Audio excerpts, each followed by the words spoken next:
This channel is part of the History Hit network.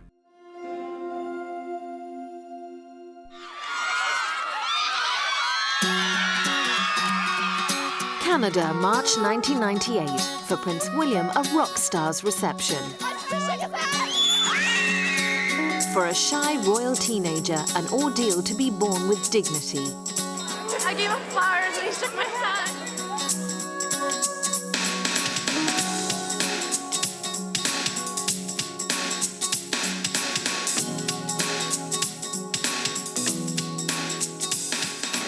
A year later at Highgrove, Prince Charles's home in Gloucestershire, William is behind the wheel of a borrowed car.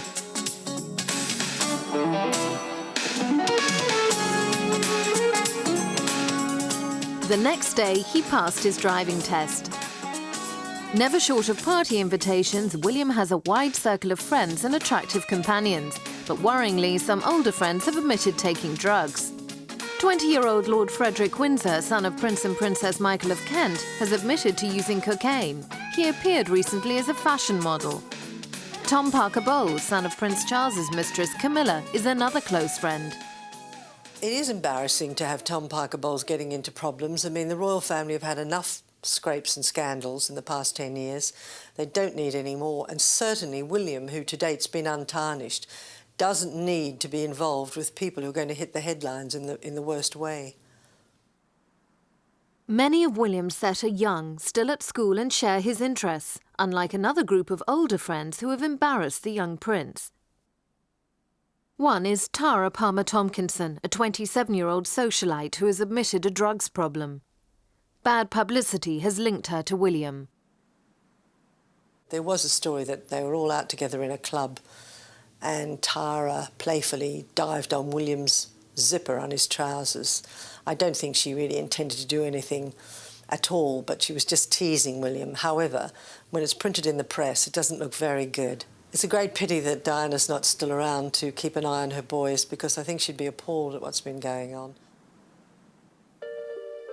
William faces the trials of youth without the guiding hand of his adoring mother. At the time of her death, her two young sons were only half raised to adult life. Thank you so much.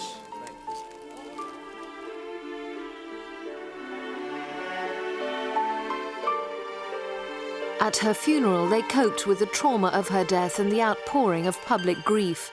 Later, their uncle Earl Spencer, who shared their walk behind Diana's coffin, said, "My admiration for those boys is beyond bounds. It was the most amazing display of courage I'll ever see." William enjoyed an exceptionally close relationship with his mother. He was her friend and confidant. Her death sealed that bond forever. His thoughts turned to Harry, almost 13 at the time.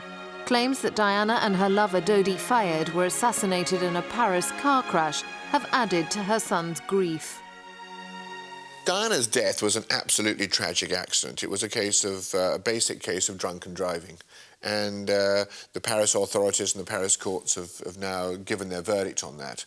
And it's very, very well documented. He will have gone through this time and time again. If you think that the influences of drugs and alcohol can kill, that's something which I think will sit very, very firmly in Prince William's mind. So that may indeed assist him.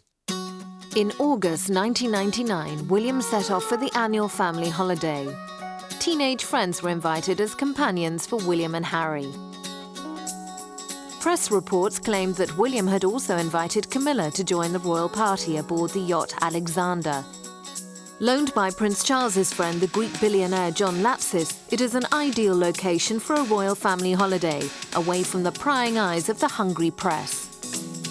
They went on holiday together last summer on a cruise through the Greek islands, so there's no doubt that as Prince Charles's companion, she would have been chiefly in charge of the boys and saying, hurry up, get ready for dinner, or, you know, the other things that mums and stepmums do. It's astounding when you think a few years ago how much Princess Diana hated Camilla, that Camilla should now be the main woman in William's life. I wouldn't say she's trying to usurp Diana's role as mother, but she's certainly become very close to William. There's no doubt she supervises arrangements when the boys are away from Eton and on holiday at Highgrove. She'd be sort of mother hen, you could say. Charles had already publicly stepped out with his longtime mistress earlier in the year. He is determined to have her accepted as his partner, despite speculation that her presence might disrupt the lives of his sons. I mean, they are socially and privately very comfortable with each other. It's only this whole idea built up by the press that, goodness gracious me, you know, the other woman, you know, what's going to happen when the poor princes meet, you know, the wicked witch from Wiltshire, which of course she isn't. So, I mean, it's all a farce. I mean, they get on extremely well together and they encourage, I think they see that their father's very happy with Camilla. And, I mean, she's quite a charming person, you know, in her own right. She's got a great sense of humour. And Camilla Parker Bowles, would know how to make boys of that age laugh. And she'd be funny and jokey with them. So no problems there at all. William is often seen as the great hope of the royal family, a point seemingly made by the Queen Mother on her 99th birthday. Fond of Prince Charles, she hopes that William has the charisma and stature to sustain a popular monarchy in the future. Now, at over 6 feet, William is destined to become the tallest sovereign since King Henry VIII. On Christmas morning at Sandringham, the young prince couldn't help overshadowing the rest of the royal family. Prince Charles often jokes that he is shrinking as his boys are growing. In April 1999, William, his arm in a sling after a sports injury, became a godfather to the grandson of the exiled King Constantine of Greece, a longtime friend of the royal family and a godfather himself to William. His shy, awkward charm reminds observers of the teenage Diana. One of the problems he has is just like Diana when she was younger. She was rather sort of clumsy when she first came on the public scene. She was tall, probably too tall. And it's awkward for him. He's looking down on most people, including his own father. But he's also he's so self-conscious and shy that in any public place, with or without the press there, he will be looking down in that very sort of Diana-ish way. And it hasn't done him any favours. His deportment is not good. He developed a bit of a stoop and they had to talk to him about it, try and get him to, you know, look at people and smile. And you'll see that he blushes as well, like Diana always did. William shared his godparent duties with Crown Princess Victoria of Sweden. At the Greek Orthodox ceremony, they vowed their support for baby Constantine, named after his grandfather who had lost his throne.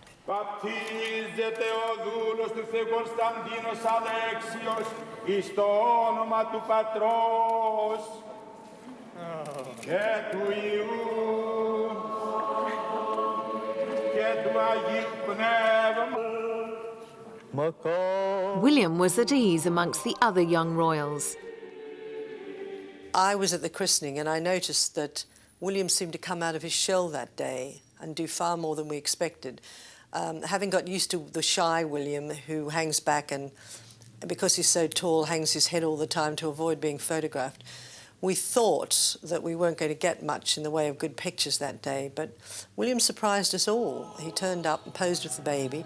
I think he felt that he owed it to King Constantine, who's been a great friend of his father's, and he realised it was an important day for the young parents.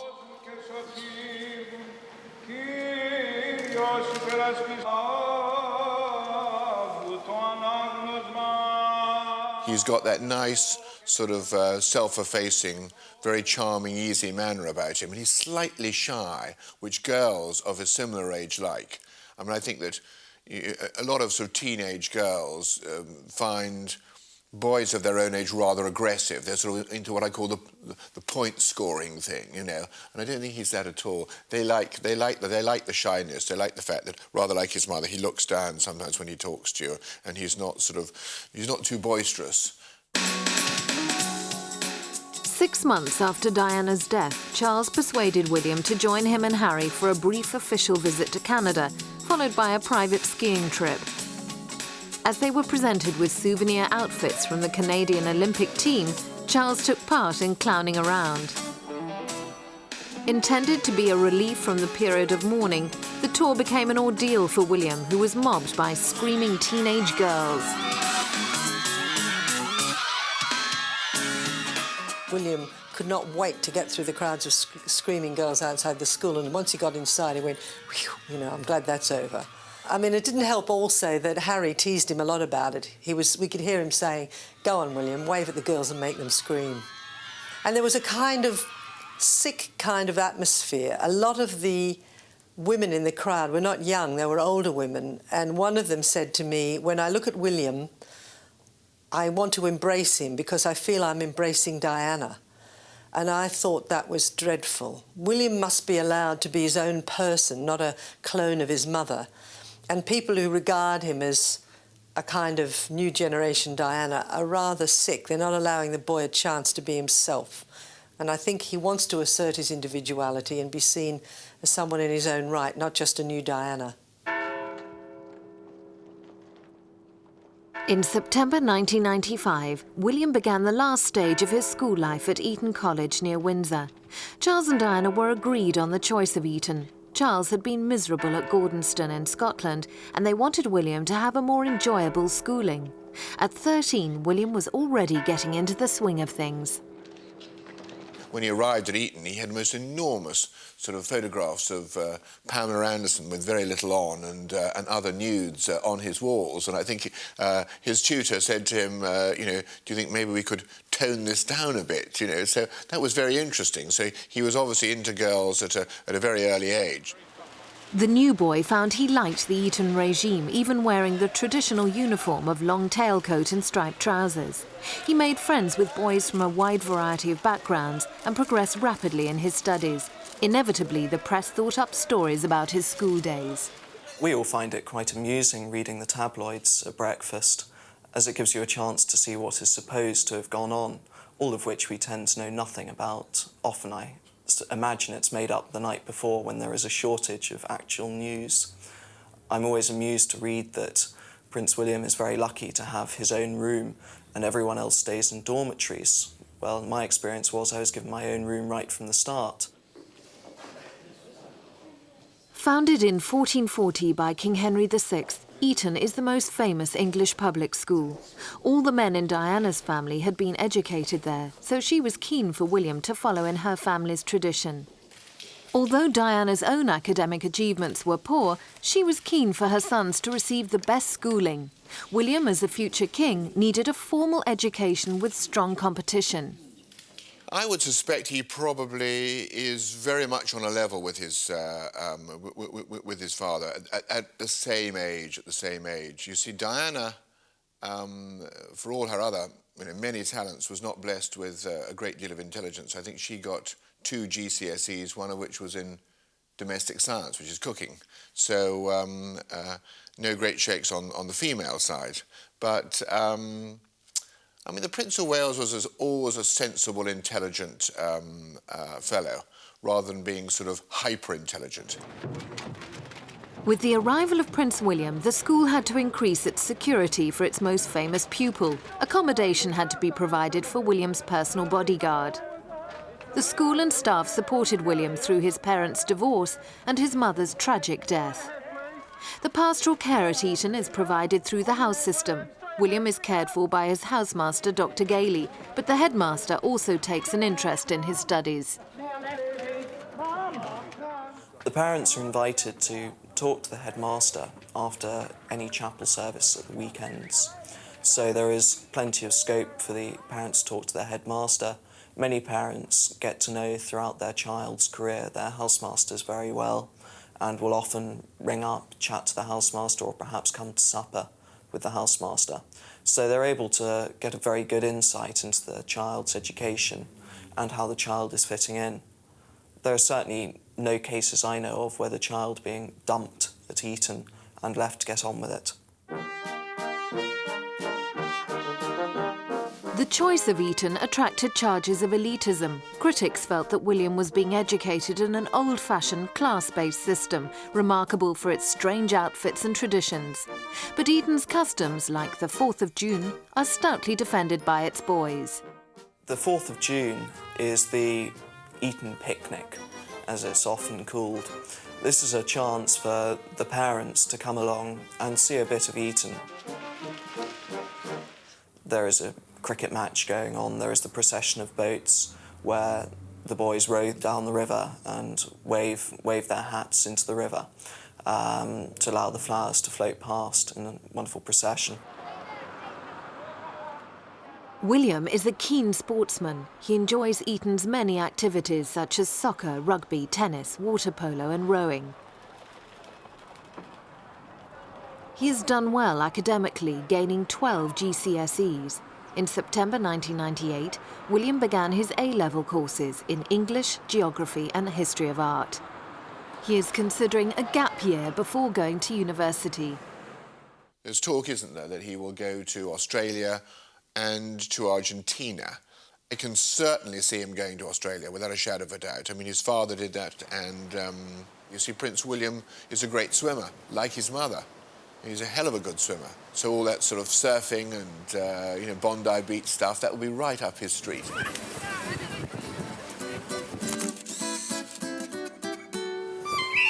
William is the captain of Eton's swimming team. He has led them to victory many times, including this triathlon where his team finished 10 minutes ahead of their nearest rivals.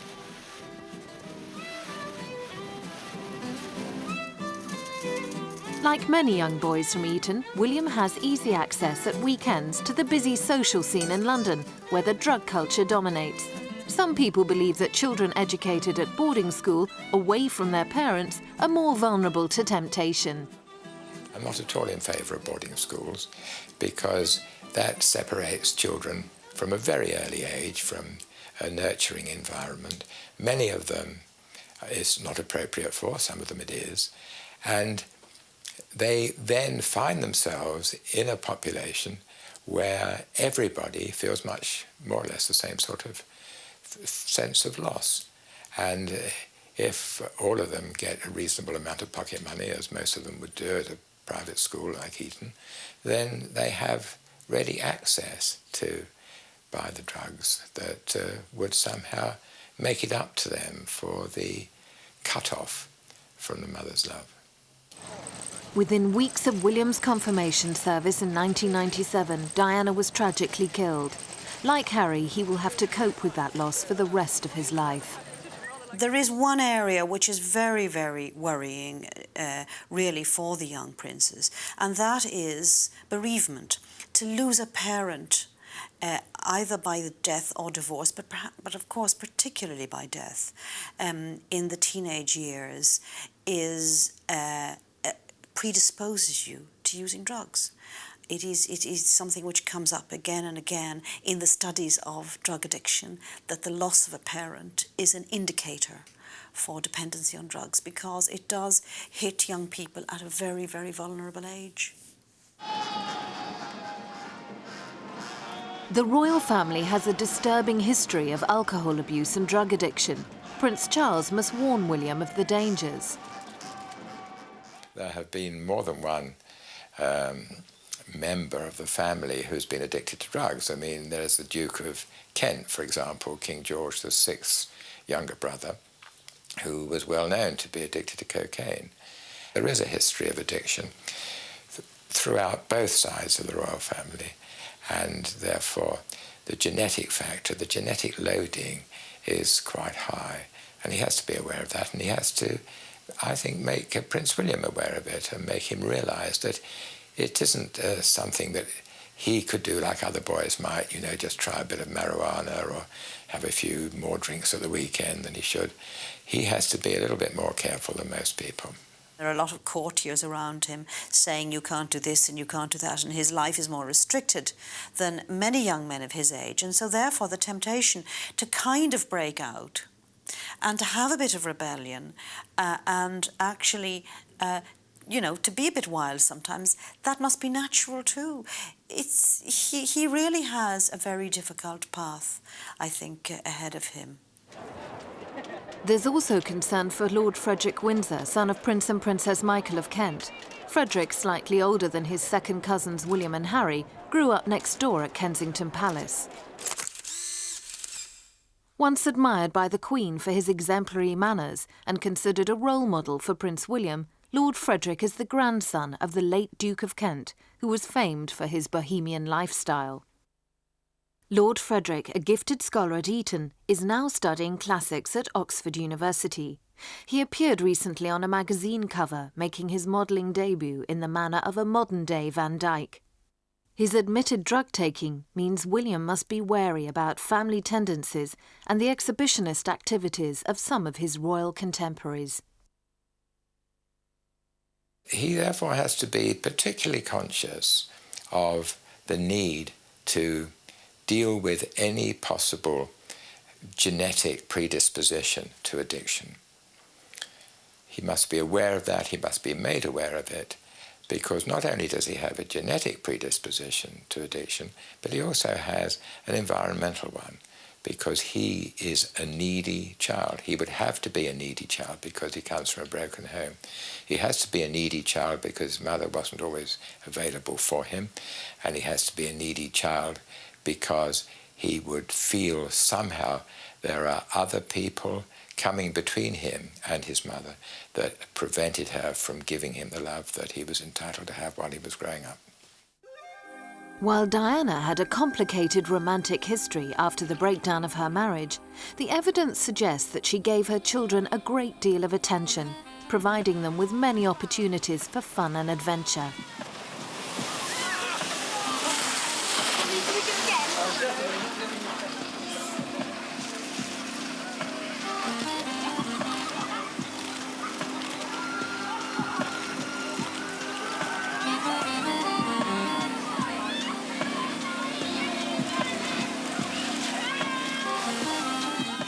Diana wanted them to have a happy childhood despite their parents' separation and divorce. She adored her boys, but confided particularly in William. She called him her anchor and recognised that he was a deep thinker. William's quite a serious character, very interested in Shakespeare and poetry, although he does love the outdoors and he's the sort of hunting, shooting and fishing type. He's rather like his father in character, in the sense that he's quite reserved and it takes a long while to get to know him. He doesn't trust people easily, partly because of the position he's in. He can't really afford to. He's quite studious too and dutiful. In public you certainly rarely see William show any emotion. He ducks his head a lot and he'll smile to order, but you often feel that he's making an effort just to put on a public face, and that the real William is still a bit of an enigma. Charles has allowed William his own flat in the London home they share at St James's Palace. With his own key, William entertains his wide circle of friends. Many of these are the grown-up children of Charles's own circle. However, Tara Palmer Tompkinson, party girl and renowned self-publicist, in spite of her immaculate connection to Prince Charles, is a definite cause for concern. They've set up William with a lot of older friends, people to look up to, role models, I suppose they're supposed to be. But the reality is that these role models are kids older than William, much more experimental. They're not older and wiser. They're older and doing drugs, basically. Tara, along with her sister Santa, has long been part of Charles's unofficial entourage. Caught off guard in the snow, Charles unwisely encouraged her familiarity and ignored the dangers. In April 1999, as rumours circulated about her involvement with William, Tara checked into an American drug addiction clinic. Later, she denied the gossip.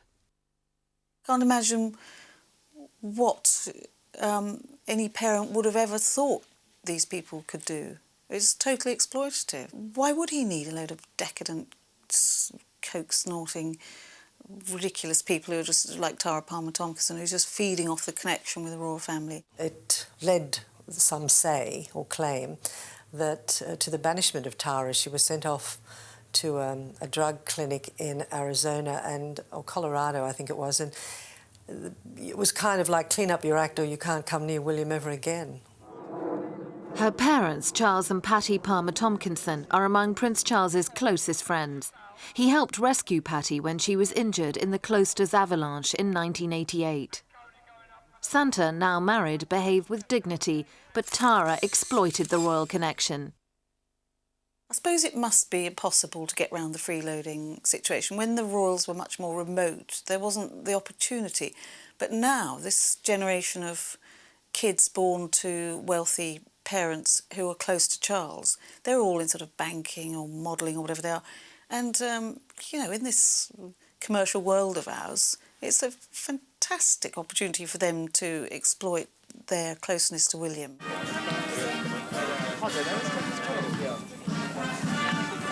Camilla is also close to Tara's mother, Patty Palmer Tompkinson, who accompanied her to Polo in 1992 as her adulterous relationship with Charles was exposed in the press. She is said to have reunited Camilla with Charles in the mid-80s, when his marriage to Diana had deteriorated. 7 years later, scandal touched both families when Tara admitted drug-taking, as did Camilla's son Tom. Now 24 and a close friend of William, Tom was seen taking cocaine at the Cannes Film Festival.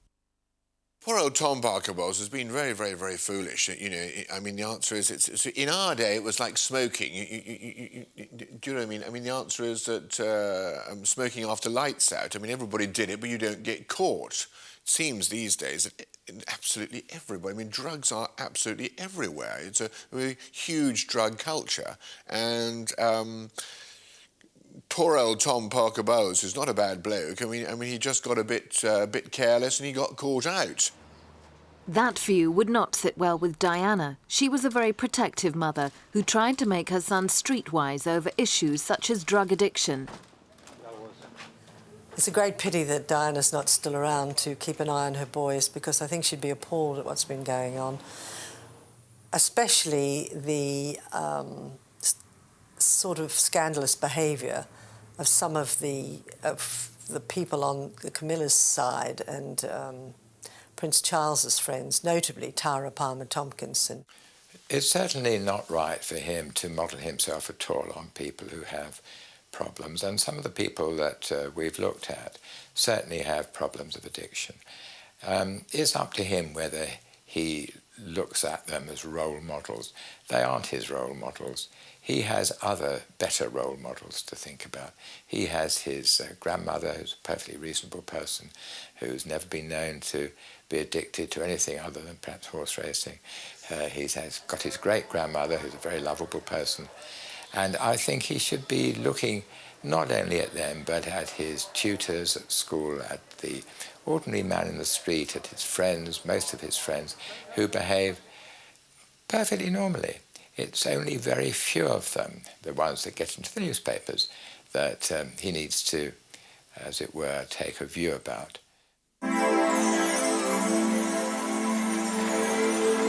On the 29th of July 1981, the Prince of Wales, then 31, married 20-year-old Lady Diana Spencer. A group of young bridesmaids and page boys shared the magic of that day on the balcony at Buckingham Palace. One of the page boys was 8-year-old Edward Van Cutsum. He is now one of William's more respectable companions. His mother, Emily, is a longtime friend of Camilla Parker Bowles. She's often been seen with Charles and his sons. Much closer to William are the Van Cutsum boys. Emily and Hugh Van Cutsum are rich landowners, have 3 sons who've virtually grown up with William and Harry, and they are much more respectable young men. They're not in the fast world of the showbiz world that Tom Parker Bowles lives in. They're not in the fast lane at all. And it seems that Prince Charles has decided that Edward Van Cutsum would be the perfect guide for William when he goes travelling in his gap year between school and university. William loves shooting, and he got his love of shooting from the Van Cutsum boys, who are very keen on it and have taken him many, many times on shooting on their estates and friends' estates. They've all been away together on holidays. Sometimes William has pulled out of the skiing trips with his father to go shooting with the Van Cutsum boys. I would say they are his closest friends. Princess Anne's 2 children, Zara and Peter Phillips, are also close to William. An accomplished sportsman, Peter, now 22, is studying sports science at Exeter University. Peter Phillips is a role model and has been probably for all of William's life. And they seem to have got it right with him anyway, because he is a big, healthy, no-nonsense kind of guy who's very good shot, good horseman, plays rugby.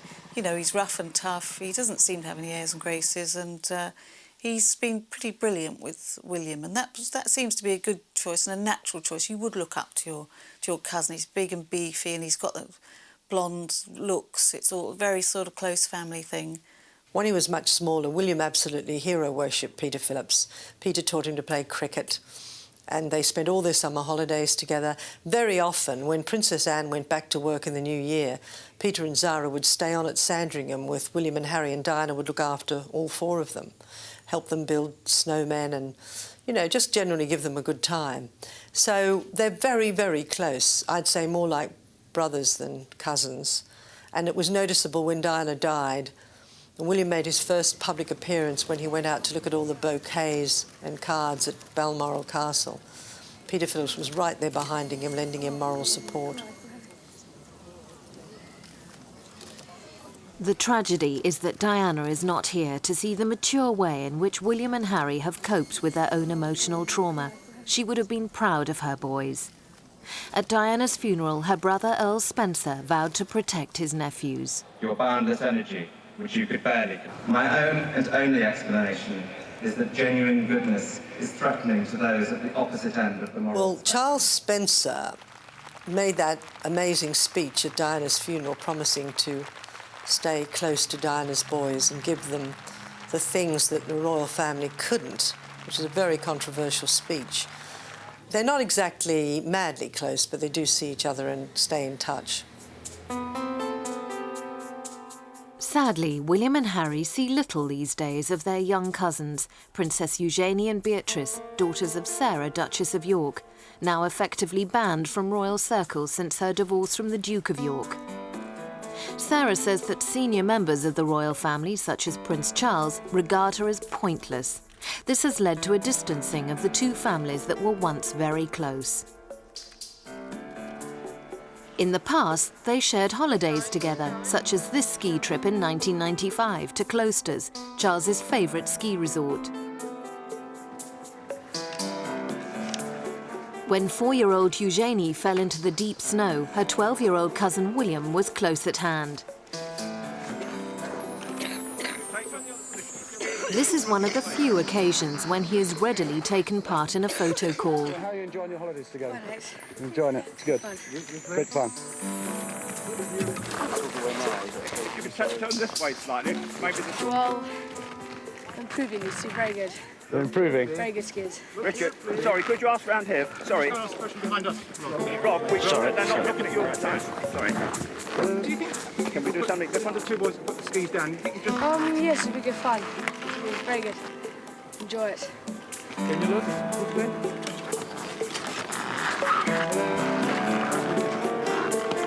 You're right, usually. Nice and close together if you can, please. Both the Queen and the Queen Mother have taken a close interest in William's upbringing. He grew up a thoughtful, courteous boy, ready to help others without prompting. Although Diana had difficult relationships with the royal family, she knew that William had to be taught by them for his future role. The Queen has made certain that she spends a lot of time with William, especially on Sunday afternoons when he goes to see her for tea. She can kind of give him a very subtle training in the art of kingmanship. They discuss more serious topics, and she can explain to him what it's like to have a life filled with, you know, eternal boxes from the government that you have to look through, and what it's like to be in that position, that the privileges must be paid for. She realises the problems that he's got confronting his destiny and also living in the spotlight. So I think she's trying to help him adjust to that. Harry is being raised as a backup for William to help him through a lifetime of duties. From his birth in June 1982, William has been a world celebrity. Every major event, from his christening to his first tentative crawlabout, has been captured by cameras. The flashbulb of fame has marked every milestone of his infancy, his school days, sad family events and happy ones.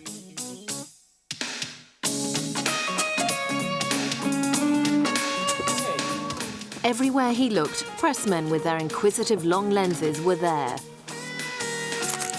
Even on private holidays, there was no escape. He came to dislike the constant intrusions. Diana sometimes pleaded with the press to leave her sons alone. William, far more than Harry, became camera shy, hiding his face from the paparazzi photographers who hounded Diana and her sons. Now, I once said to Diana, William doesn't like being photographed. She said, oh no, he hates it. And I said, well, it seems to me life will be a lot easier for him as soon as he learns to live with it. And she said, I think you're being very hard. And I said, well, maybe, but what are princes for? They're for being photographed. That's all they are. They're symbols. They don't actually do or achieve very much. And I think William hasn't yet come to terms with that. At Eton, William is grateful for being one of the crowd. His friends recognise his need for privacy and shield him from the press. Well, I'm told the only time that Prince William uses foul language, four-letter words, is when he either reads about himself or sees photographs of himself or the physical presence of photographers. The problem with William is he's too good-looking for his own good. And as there are no other young, attractive people coming up rapidly in the royal ranks, William's the natural successor to Diana. And as he has a kind of very ambivalent attitude to the media, life's going to be very difficult for him. Diana, I think, brainwashed him to dislike being photographed, being scrutinised. He saw the problems she went through. He didn't see the other side of it, that she used the media for her benefit. And he is not at a stage yet where he can do that. Sometimes Diana had to be rescued by her bodyguard from scuffles and squabbles with pressmen. William dreaded these confrontations. At this stage, he had no idea that Diana also had a secret life. Later, he learned the truth about her lovers such as James Hewitt, whom he saw just as a family friend. In November 1995, Diana gave a television interview. She admitted adultery with Hewitt, accused Camilla of being the third person in her marriage, and questioned Charles's suitability for the throne, hinting that William would make a much better king and should succeed the Queen. I've always thought that Diana laid too much responsibility on William and treated him as a sort of alternative husband. She confided in him too much about her problems, her romantic life. William coped with it very well. It probably helped to mature him very rapidly, but it shouldn't have happened to him. And I think part of that is the reason he hates the press. He feels that if the paparazzi hadn't always been pursuing his mother and she and Dodie hadn't been concerned that the press might be on their tail, perhaps they might have driven more slowly through Paris and they'd be alive today.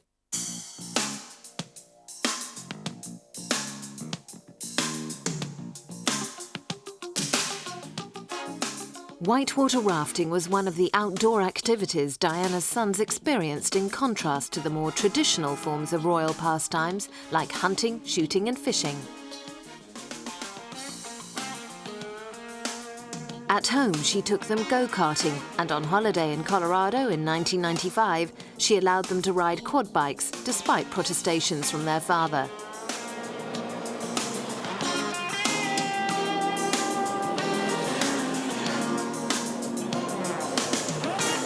Since her death, William and Harry have not repeated this type of holiday. William is Harry's protector, especially since he joined him at Eton in 1998. Harry is the tearaway of the family, William the quieter and more thoughtful one. He doesn't mother Harry, and I don't think Harry needs mothering either. I mean, Harry's going to be quite a little tiger. Harry's going to be different from William, but I mean, Harry's going to be quite a little tiger in his own right, I think. Tiggy Legg-Burke, their former nanny, has helped William and Harry cope with the shock of their mother's death. She joined Charles's staff in 1993 when he shared custody of the boys with Diana. Sporty and adventurous, Tiggy became a vital part of their lives, but was criticised for allowing them to take part in some dangerous activities, such as abseiling down the side of a dam without protective headgear. Charles was reportedly horrified. She let them do some harem-scarum things. I wouldn't say she exactly introduced them to the downside of life. She'd take them to the movies, to restaurants. But it was Diana who felt that the boys should have a slow introduction to people who are less lucky than they are. I would think the real world to Prince William was brought home to him definitely by his mother, the various little trips that they did make, the visit to Centre Point, seeing how homeless people were struggled and coped with life, AIDS victims, this and that and the other. I would suspect that that would have made a very major impression on him at an impressionable age. You know, how old was he when that was going on? He was sort of 14 or 15, so I would think, without a shadow of a doubt, yes.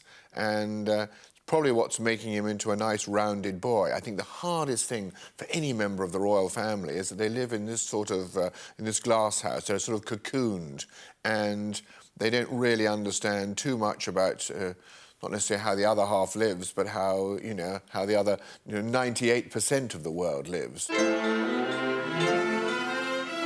One of Charles's favourite sports is polo. He was an enthusiastic player until injuries limited his performance. He rarely plays now, but would like to see his boys take up the game. Well, there's no doubt about it that the Prince of Wales would love both his sons to become polo players. I mean, it's a brilliant game anyway. I mean, it is somebody said to me, what a lovely way to have a sweat, and it is, really. It's sort of, I mean, riding horses, the involvement with horses. You've got none of the problems you've got with fox hunting and, you know, the blood sports angle. You're sitting on a horse, hitting a ball, and you've got a nice degree of physical contact with the riding off and you know, the hooking of the sticks. It's a good, strong, manly game, and apart from the fact it's bloody good fun. Reluctantly, Diana took her boys to watch Charles on the polo field. She found the game boring, like most of her husband's interests, but realised that her sons felt differently. They enjoyed the whole polo experience.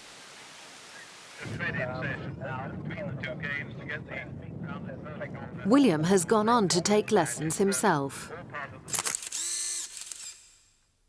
He now owns his own polo pony and has a real aptitude for the sport. William and Harry have been given sort of private lessons, sort of not quite behind closed doors, but without anybody watching them. And both of them enjoy the game. The problem, the major problem that William is going to have, of course, is he's left-handed. And, of course, there are no left-handed polo players in the world. You know, when you line up, you've got to line up right hand to right hand, which is quite obvious, because otherwise people would kill each other. What you're talking about in polo is swinging the stick. You've got to get that whole swing and the swing of the shoulders. So you've got to, he is going to have to switch his whole body balance from the left-hand side to the right-hand side. That'll be difficult for him.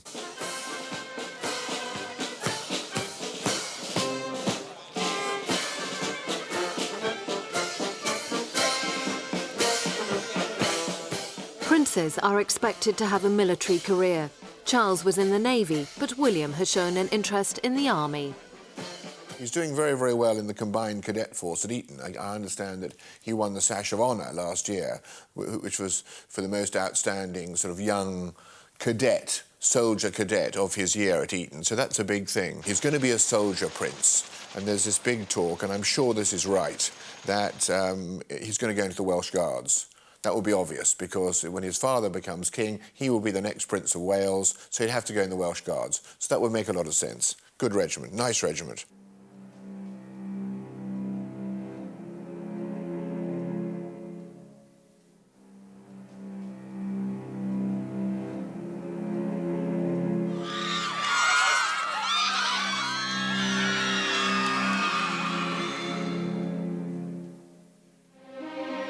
Doubts have grown about William's acceptance of a burden thrust on him by fate alone. Given a choice, he would probably avoid any of this and settle for anonymity. All his life he has been groomed for some distant day when he will become King William V, but he may long for a different destiny. William seems reluctant to take the spotlight, and inevitably, one day, he will be, you know, the main man in the royal family, and he'll have to spend his life in the spotlight. He seems to dread it. The palace officials seem to think it's a stage he's going through. I'm not so sure. I think big problems lie ahead. Another abdication would be probably finish off the House of Windsor.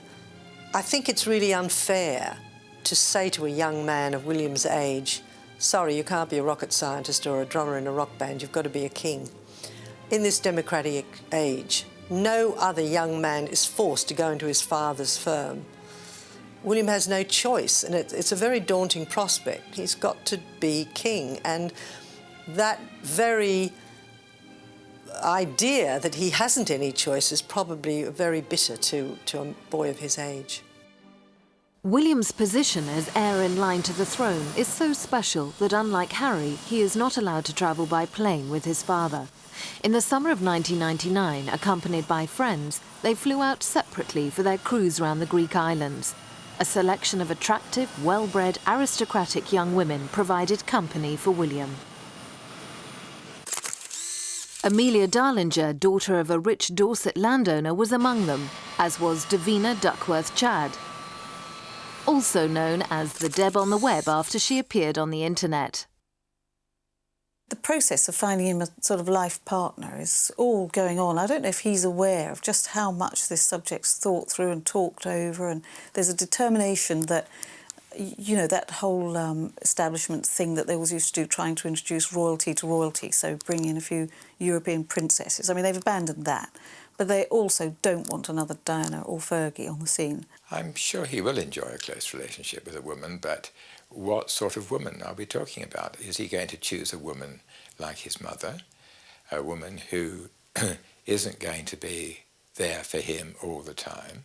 Or is he going to be exactly the opposite? Is he going to try and find somebody who's nothing like his mother, somebody who's going to be always there, somebody who's going to be entirely faithful, someone who is not going to have other relationships other than the one with him? I wouldn't be at all surprised if William ended up with some rather dowdy girl who wasn't another Diana. That's what we'd all like to see him with. But I think he'll be going for something safe and loving rather than someone dazzling, because, you know, the problem, one of the great problems between Charles and Diana was that she outshone him. And William will have to use his head as much as his heart when he finds a wife.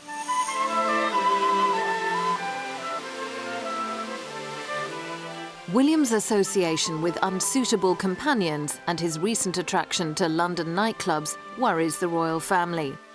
They hope that with maturity he will distance himself from bad influences. And they know that William has a deep love of the peace and tranquility found on the royal estates.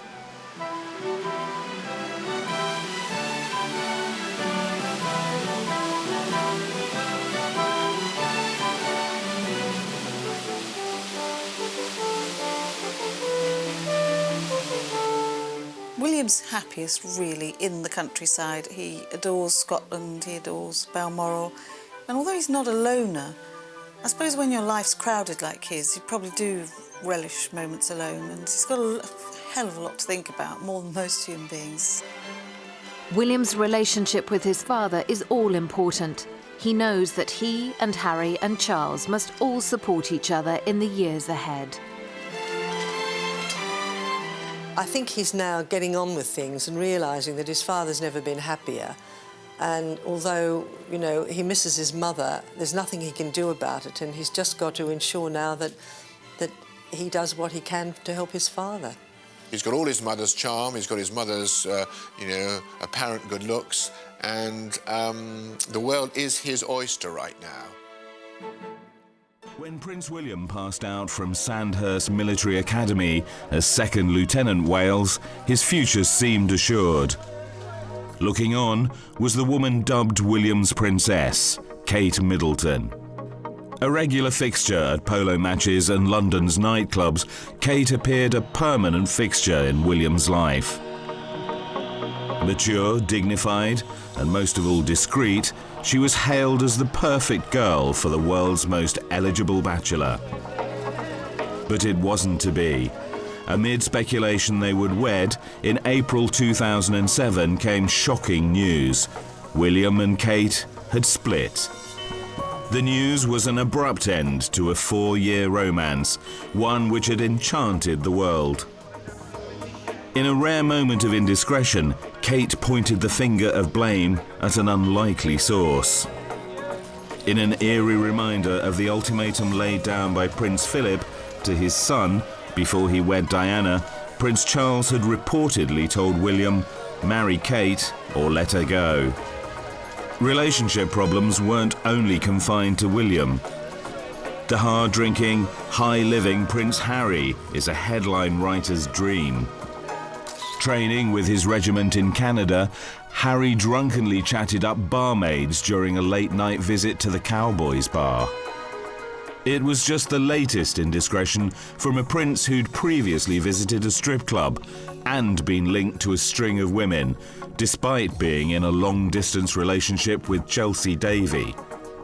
Despite his good works at an orphanage in Lesotho, Harry's antics frequently made for front-page news.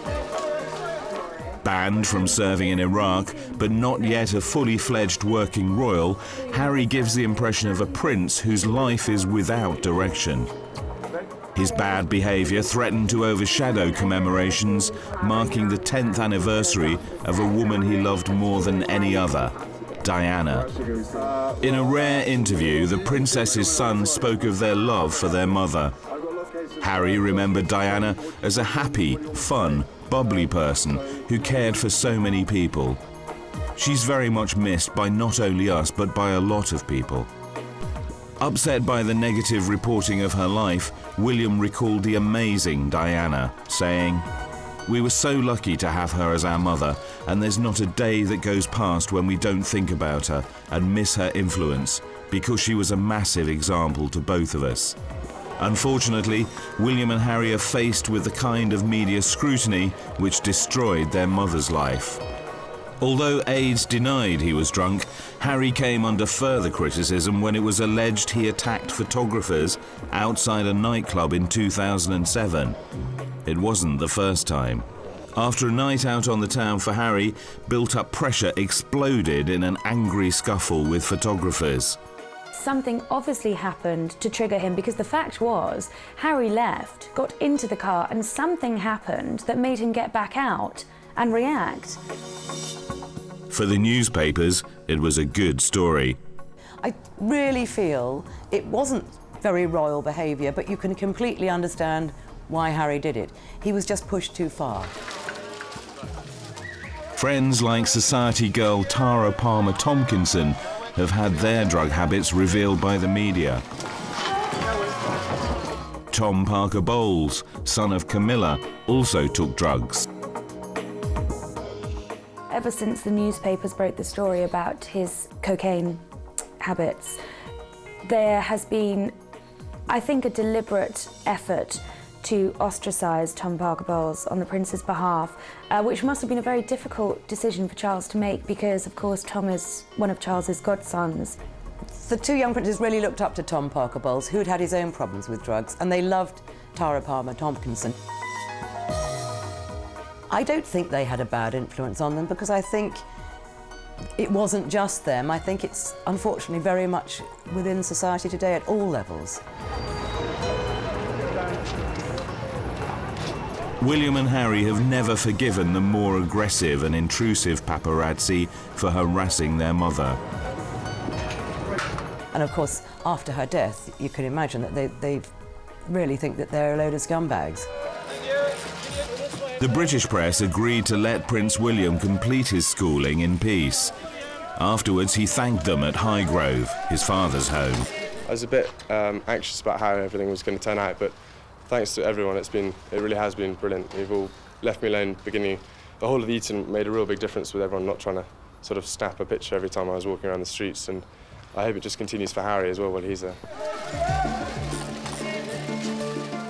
When William became a student at St Andrews University in Scotland, the press recorded his arrival, then agreed to leave him alone. But the public still clamoured for information about his life and about the type of girls the most eligible bachelor in the world would date. Well-bred girls were linked with William, and the hunt was on to find his secret girlfriends. What sort of girl does William really like?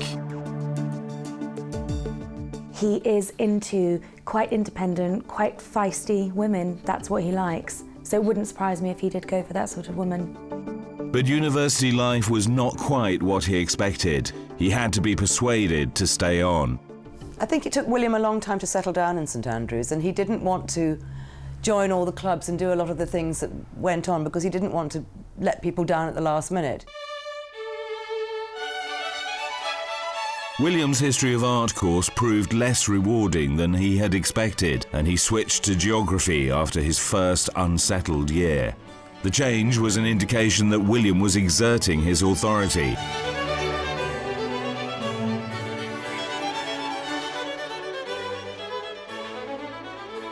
I really do want to be in control of my own life, and you know, if I don't agree with what someone's saying or someone's pushing on me, then I won't do it. If I'm wrong and they're right and people tell me that, then obviously I'll change my mind. You know, I'm always open for people saying, you know, I'm wrong, because most of the time I am. But you know, I hate losing control. I think it's very important to you know, see what you want to do and go for it.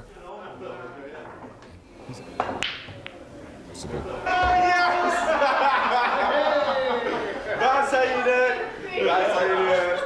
Secretly, I'm a really good ball player. Away from the pool table at university, William joined his friends with their surfboard on a nearby beach. A handsome and athletic young man, he makes waves as well as surfs them, keeping him on the front pages. I don't think the press will ever leave William alone. I mean, fortunately, he has the good looks of his mother, and he's a very, very attractive young man. A skiing holiday confirmed speculation that fellow student and flatmate Kate Middleton was William's girlfriend. Kate Middleton was first photographed and came to everybody's attention when she strutted down the catwalk in a very flimsy, see-through chiffon dress with just her underwear underneath, and the prince had paid at least £200 for the privilege of being in the front row. Behind his public image of restraint, William is just as much a party animal as Harry. The difference is the more astute William knows how to keep his private life and loves private. He's not going to want to be pinned down to one woman, and very much as I'm sure Harry has, I think William has a string of very beautiful women in every corner of the globe. Following his split from Kate, the media led the hunt for William's future queen. It was cruelly suggested Kate's former air steward parents were too middle class for the House of Windsor. Some of Britain's most beautiful women were immediately hailed as suitable royal brides, even those who weren't on the market for a new boyfriend. William had reportedly chased, but failed to seduce the aristocratically titled Isabella Anstruther Gough Calthorpe.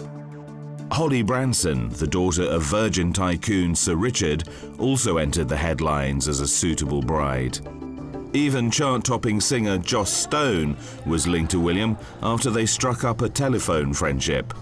The prince had invited Joss to sing at the Concert for Diana, an event organised by her sons in memory of the princess's life. But the man who said he won't wed until he's at least 28 is, for now, simply happy to continue the search.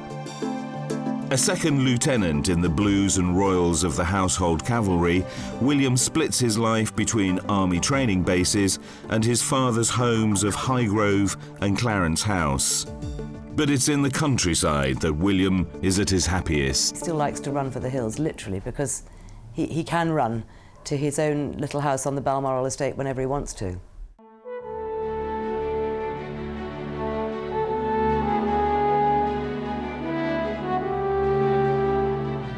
The Queen's estate is set in the peaceful and scenic Scottish Highlands. Nestled in the valley of the River Dee, Balmoral Castle has belonged to the royal family for over 150 years.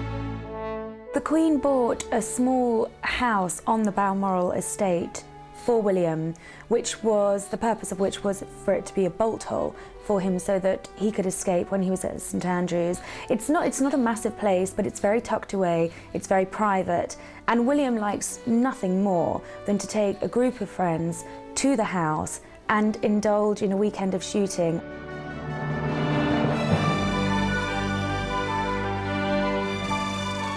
Flickering images of King Edward VII, the Queen's great-grandfather, taken a century ago at Balmoral, show a long tradition of royal shoots. And at Balmoral, William can enjoy its seclusion and forget about his destiny. I think William would rather do anything than address the reality of his position, but he knows he has to. But he does love Scotland, and he does love shooting. Diana said herself, you know, they are never happier than when they got a gun in their hands. William has inherited his father's love of the countryside. He's interested in farming and doesn't hesitate to help out on the Duchy of Cornwall estate. One day, all of this will be his. He himself has spoken of his passion for the countryside and all associated issues. He spent time on the Duchy estate. He obviously has a passion for farming, environmental issues, very much like his father. But his destiny lies elsewhere. With Harry denied his wish to fight in Iraq, royal heir William knows he'll never be allowed to serve alongside his troops. Instead, the next stage of his life beckons, one which will see him quit the army for national service of a very different kind. Service to his people. It's a destiny of which he has been aware since his earliest days. On St David's Day in Cardiff in 1991, 9-year-old William was presented to the people of Wales. Here began his journey along the road to his destiny.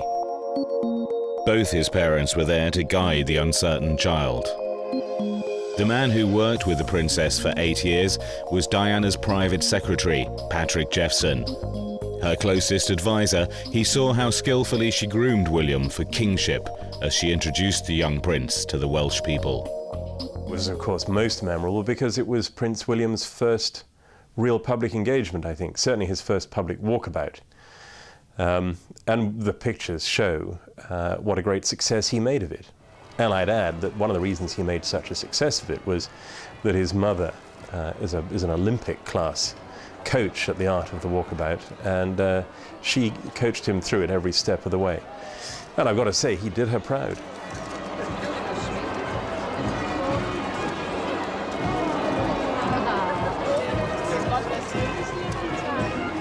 The young prince was learning how to behave like a royal. Even signing his name in his childish scrawl was an historic event.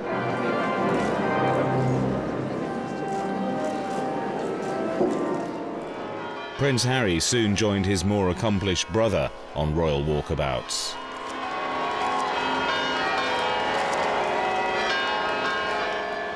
In training William and Harry for what was going to be a pretty unenviable career, as she saw it, she was very keen to make sure that they were prepared for the attentions of the media.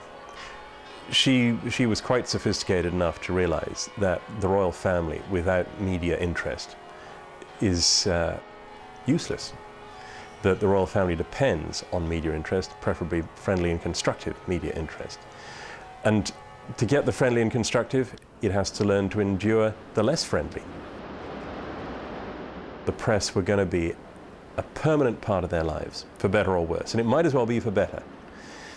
And she had to teach them that the press could be friendly, but that the press would never be their friends. Because, as we all know, the press sells newspapers by building people up one day and knocking them down the next. Often separated by royal duties, Diana always reassured her children of her love for them. She was very keen that whatever other problems the children had to endure, they would never be in any doubt about their mother's love for them. I think she was a very expressive mother. She loved her children very much, and she wasn't ashamed of showing it. I mean, bearing in mind her own childhood and the fact that the royal family traditionally does not express its emotions very much, I think that she took a real pleasure in expressing her love for her children. Many weekends were spent at Highgrove, the family's country home. It was here that the princess tried to create a normal life for her children, away from the public gaze. One person who saw that family life at first hand was her bodyguard, Ken Wharf. When I first met the Princess in '86, I had, reservations about what this family was going to be like. And I was rather nervous at this prospect. And I wasn't aware at that time that William, this one, was standing on a piano stool nearby, de-stamening these lilies. And the Princess said to me, without any further introduction, she says, I don't envy you looking after my children, they can be a bloody nuisance. At which point William turned and says, no, I'm not like that at all. And I thought, hang on a minute, I've really got a real life family here. William and Harry went on a Caribbean holiday to Necker Island, a billionaire's private paradise, with their cousins and Diana's mother Frances.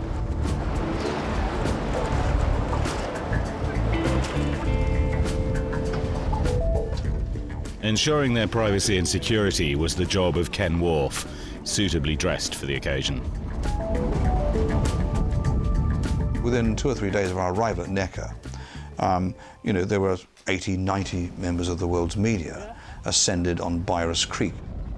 James Whittaker acted, as you like, the colonel-in-chief of the Rat Pack. They pretended then that we weren't there. I mean, there was no looking, there was no posing, because she always said, I won't pose up for pictures, particularly with the children. So they then got on the beach, all of them, and they were playing sandcastle, generally fooling around on the beach. We were some way off, about 50 or 100 metres away, I would guess, trying to keep the boat as steady as possible because it was going up and down like that. And then I suppose we had 10, 12 minutes of taking photographs of them on the beach. Get rid of this boat. The royal party were in playful mood. Unknown to the photographers, William decided to play a practical joke on them as a penalty for invading their privacy. He brought back 2 huge elastic catapults. And William saw these catapults and said, I've got a really good idea for those. He said, what we can do is we can blow up the balloons and fill them in water, and then we can catapult them at the photographers. And I said, hey, hang on a minute, you better speak to your mother about this. And the Princess came and said, Ken, she said, I think it's a great idea. She said, it'll be a great bit of fun, won't it? Get rid of this boat. And as the press were assembled, William gave this word to release these cannonballs. And I think James Whittaker took a direct hit on the chest. They were naughty young boys, so in their sort of childish way, they wanted to pelt us because they knew that Mummy and Daddy found us a bit of a menace. In the old days, of course, they would have had us ordered into the stocks and our feet would have been tied and they would have pelted us with rotten eggs and water.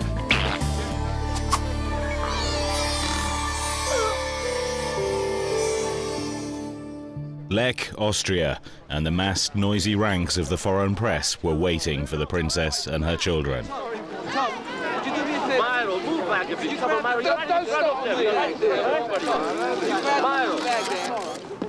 Ken Wharf, in his orange ski suit, had to defend his charges with more tenacity than usual. This was not easy in a ski resort, which is public territory. Ken organised a photo call to give the royal party some peace.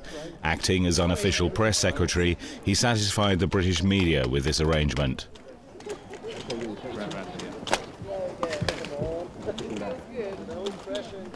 But some of the bolder elements of the world's press could still be difficult. Can we go back in that, please? Let's go back. We attracted the usual group of paparazzi, and I say paparazzi as distinct from, your Fleet Street trader. And this particular Italian, as it so happened, wanted to interview William, and I said, look, I'm sorry, he doesn't give interviews, he's a young boy. And he was persisting, and I just then politely took hold of his collar and planted him in a snowdrift just to the left. Much the annoyance, the fun of Harry, who's turned and said, oh, good Ken, he said, do it again.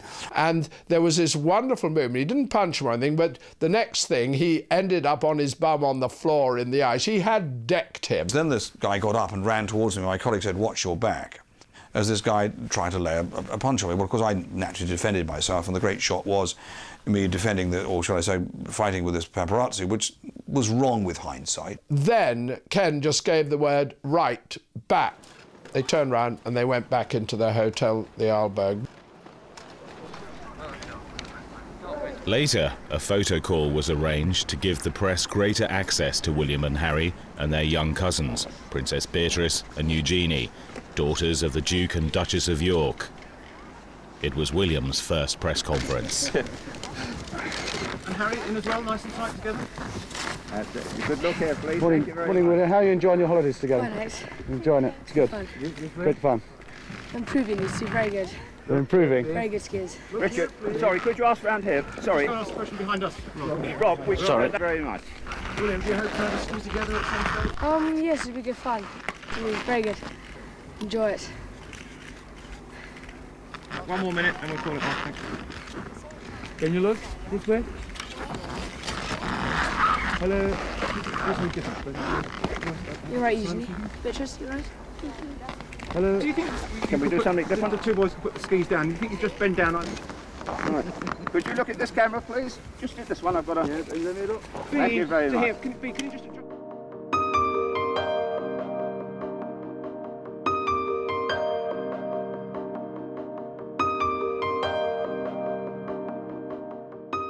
Diana wanted to relax with her children on holiday. She was happy to trade a few minutes of organised access in exchange for peace the rest of the time. If that agreement was breached, she was ready to complain. When she spotted Mike Lloyd, a freelance cameraman, continuing to film, it brought out her protective instincts. This time she would confront the culprit herself.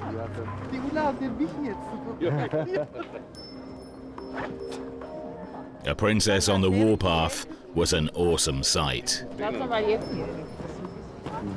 Excuse me. As a parent, could I ask you to respect my children's space? Yes, sir. Yes. No problem at all. Because I brought the children out here for a holiday, Right. and we'd really appreciate the space. We've had 15 cameras following us today. I haven't been one of those. No, but as a parent, I want to protect the children.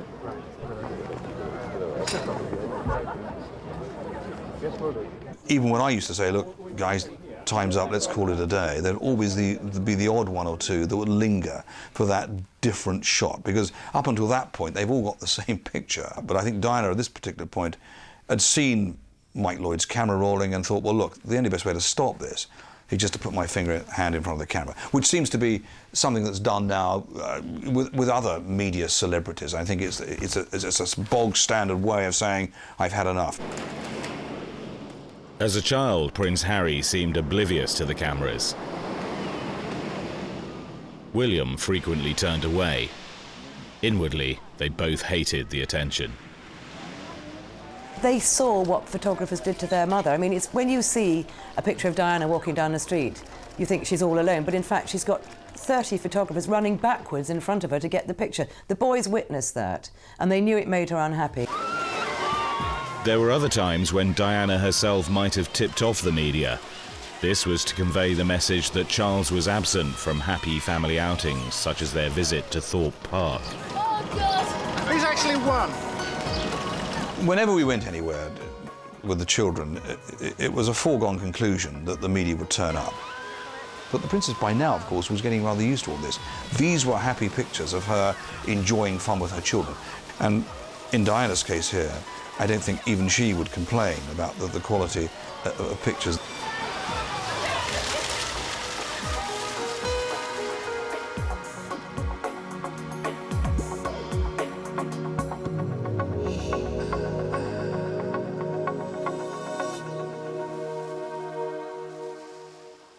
I knew that, to an extent, both Charles and Diana used the boys to score points off each other during their divorce. It would have been incredible if they hadn't. And I'm not saying this was done maliciously or with great calculation, but inevitably, given the very overheated and rather antagonistic atmosphere between the mother and father, and given the fact that they both had very demanding schedules, it was inevitable that sooner or later, who had the children when and for what purpose was going to become a factor. And in that respect, they were no different, I'm sure, from many, many other divorcing couples. The boys had limited access to their royal grandparents, seeing the Queen mostly for Christmas at Sandringham and for Easter at Windsor. When I was younger, to spend a hell of a lot of time with my grandparents because they were very busy, and I was probably a very annoying little plonker when I was younger. But it's been, I've got to know them much better now in the last few years and become very close to them. And I really look up to them. The daily journey to school was one way Diana made sure that she had the greatest influence on her children's upbringing. Their mother was crucial to their lives in those early days because Diana was the one that was responsible effectively for their education. I mean, remember when Harry and William both started school in North London, there wasn't a day that went by where Diana wouldn't take them to school personally and would organise her diary around the fact that she had to be at school at 8:30, 8:45 in the morning. She also had to teach them the protocol expected of them when appearing with the royal family, that Princess Diana's child-rearing methods were the very opposite of royal tradition. The Queen was used to the more old-fashioned ways of children are seen and not heard, which was very much how she was brought up and very much how Prince Charles was brought up. But Diana hated the way Prince Charles was brought up. She blamed what she called his anal retentiveness on his upbringing she felt there was no substitute for a mother's arms and he was always in his nanny's arms. Prince Charles was sent to Cheam, an English boarding school, at 8. This momentous occasion had to be shown to the public.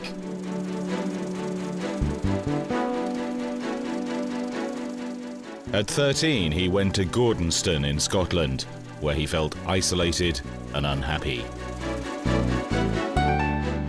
At the same age, William joined Eton College near Windsor. The event was filmed and broadcast, making him an exception among his fellow pupils.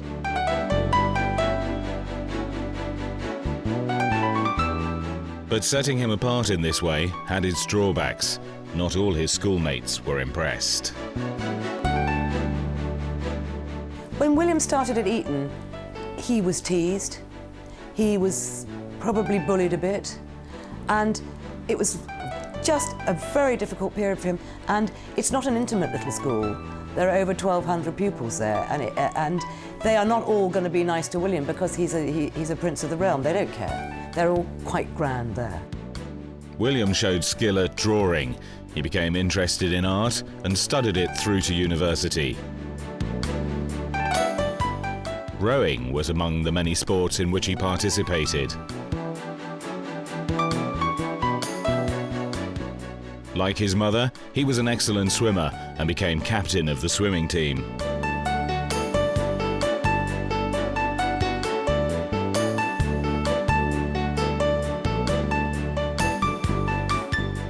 William grew more confident at school and made friends, but inwardly he was upset by publicity surrounding his parents. I think William did become skilled at hiding his feelings. I think he became quite introverted and withdrawn during the really difficult days of his parents' marriage. And he would lock himself in the loo and just not come out. The boys had to join their estranged parents on official occasions like Victory in Europe Day celebrations in 1995. Children want their parents to be happy because it makes their life happy. And I think before the separation was announced, there'd been so many fights and so many rows, which of course the children were aware of even if they hadn't witnessed them. So when Diana finally accepted that there was no way forward except a separation, I think it was a relief to everyone.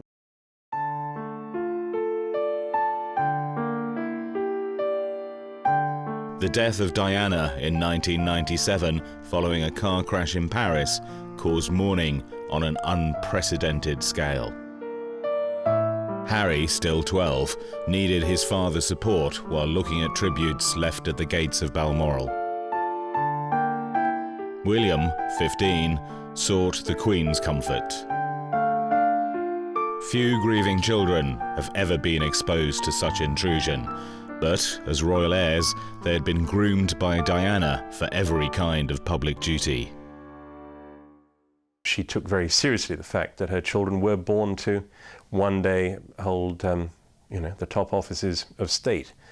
What she was doing was giving her children I guess, a set of tools with which they could form their own judgments about how they were going to do their jobs when the time came. In 1998, William, Harry and Charles made a visit to Canada. With his film star looks, William enjoyed a fanatical reception. He easily outshone his father and brother.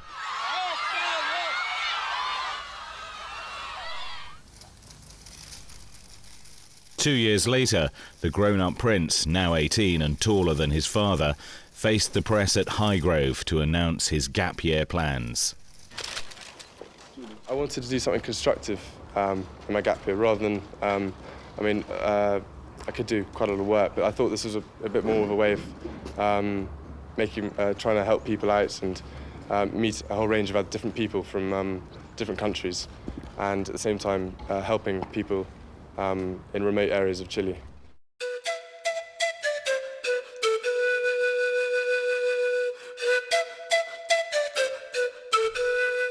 William went to Chile for 10 weeks with Rally International, a volunteer group, ready to live and work together in primitive conditions. He took his turn with the chores.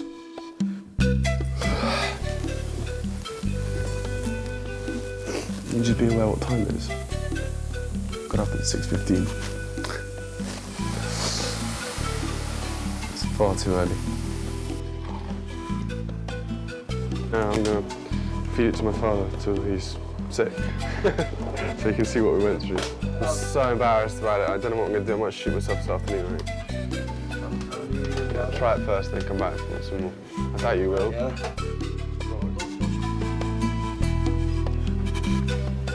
No, that's the worst porridge I've ever tasted in my life. That is absolutely hideous. Oh, that is foul. Oh.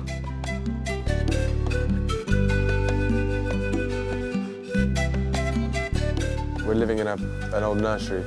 It has got a vague carpet. It's got a roof over our heads, which is more than what we've had. Sleeping on the floor in a sleeping bag with about 16 other people all cramped together underneath a slide or a climbing frame or something. With one bathroom.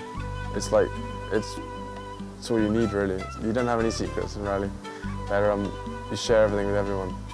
And that's why I found it very difficult myself to start with, because I'm a very private person, and I still am a private person, but I learned to deal with it more. The problem is you can't go anywhere here to get space or privacy.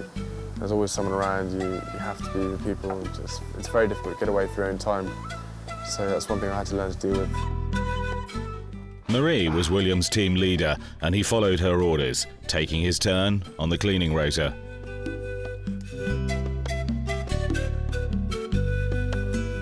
Yeah, Marie, she's so canny as anything. She knows where her bread's buttered, doesn't she?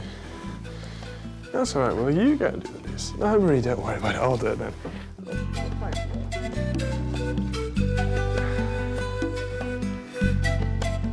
Marigolds are now officially a fashion item.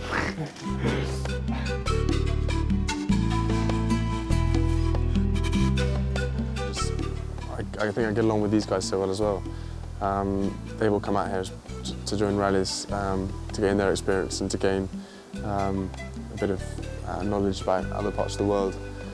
And we all get along so well because I hope I don't come across as someone who's, that I was trying to be treated differently by the staff or anything. They all treat me the same.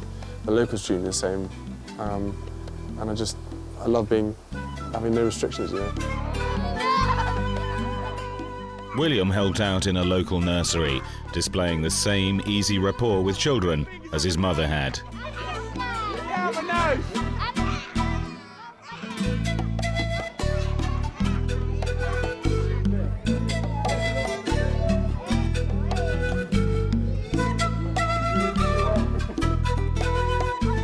He also kept in touch with Harry by writing frequent postcards home. The Prince, known there as Will, stood in as a disc jockey at a local radio station. Just want to say, there boys, there's big ups to Ruthie, we love you babe, I hear you listening, a few extra listeners out there. And for any of you people who are in a bit of a mood for love, this song is for you. I think William's trip to Chile was extremely good for him. He came out of it a much more grown-up, levelled human being. Now the father of 2 adult sons, Prince Charles continues his own life and interests, refusing to bow to criticism of his outdated and quaint lifestyle. William and Harry are understanding and adopt a gentler approach. They have a great relationship with their father now. They tease him about being an old fuddy-duddy and having old-fashioned ideas, and they bring him into the 21st century too, so they have a lovely relationship with him.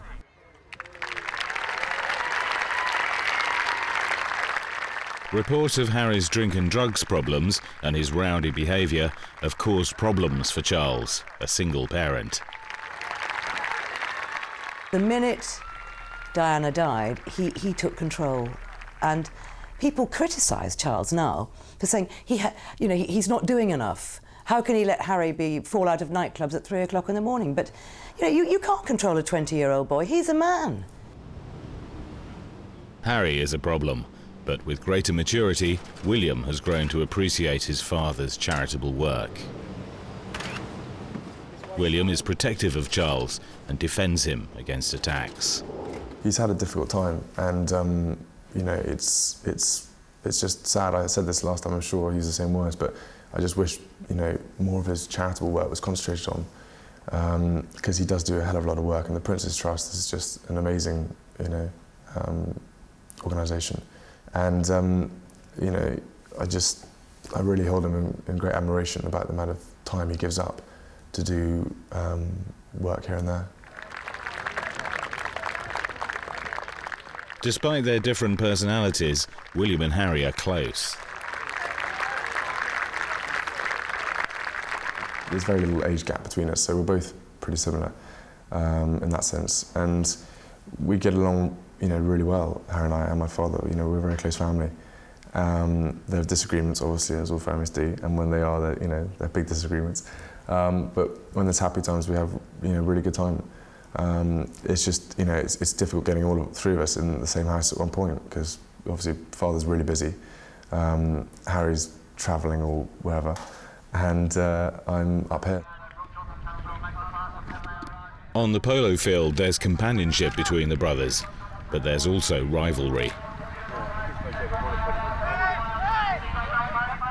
This is the one area where Harry outranks William. Harry is the better polo player because Harry is the better sportsman, and he is the better rider. And I think that irritates William. But they have a lot of friendly banter when they're playing polo. The brothers' one-upmanship is occasionally set aside for a friendly game of bicycle polo.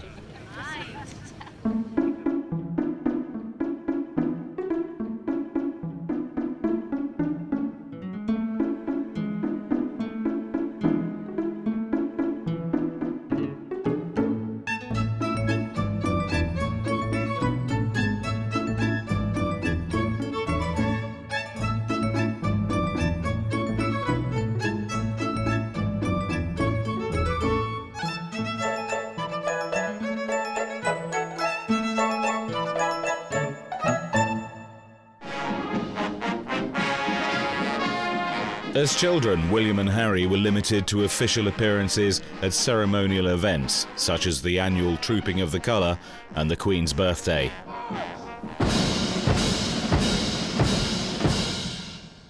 "14 years later, as a young man, William attended the remembrance ceremony at the cenotaph for the first time.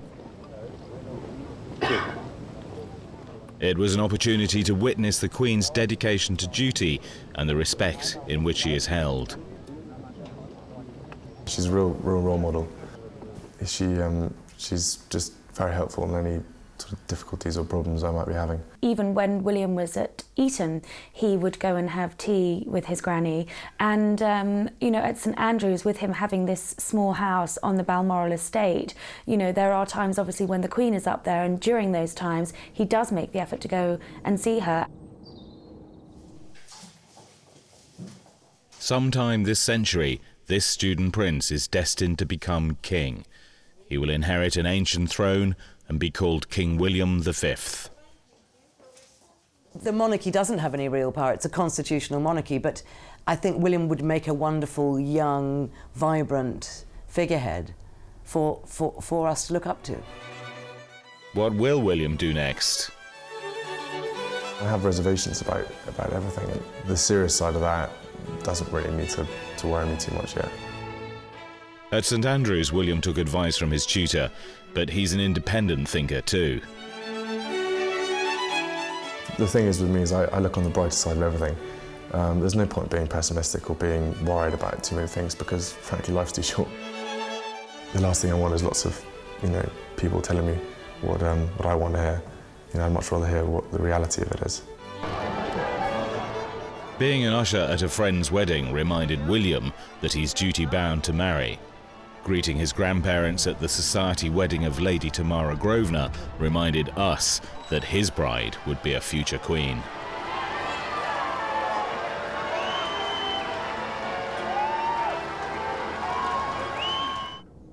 His uncle, Prince Edward, married career girl Sophie Rhys-Jones. Could this be the type of woman for William? She was a career woman with her own public relations company before she married into the royal family. And the fact that she was a very modern woman, I think, stood her in good stead. I think that's also the sort of woman that William would go after, from what I hear through his friends. Look at what happened with Princess Diana and how she was forced to adapt. It must be a very, very strange world to marry into, but hopefully, given what happened with Diana, whoever marries into the royal family next will be given support and preparation, because I think that sort of role is hugely pressurised. Lady Tamara Grosvenor, daughter of the wealthy Duke of Westminster and a kind of girl ideally suited for a prince, married William's friend Edward van Cutsem. Edward had been a page boy at the wedding of William's parents in 1981. He and his three brothers are close and reliable friends. Prince William spends an awful lot of time with them and takes a lot of advice from them, and I think sees them as very, very important influences and great friends.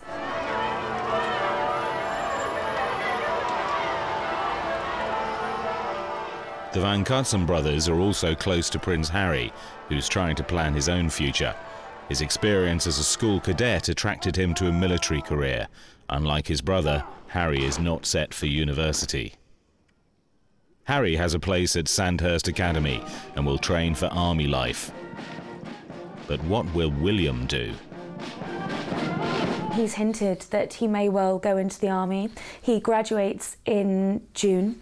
I think he will probably travel a little bit. I think there are still corners of the world that he'd like to see. Harry is actually far more suited to the army career.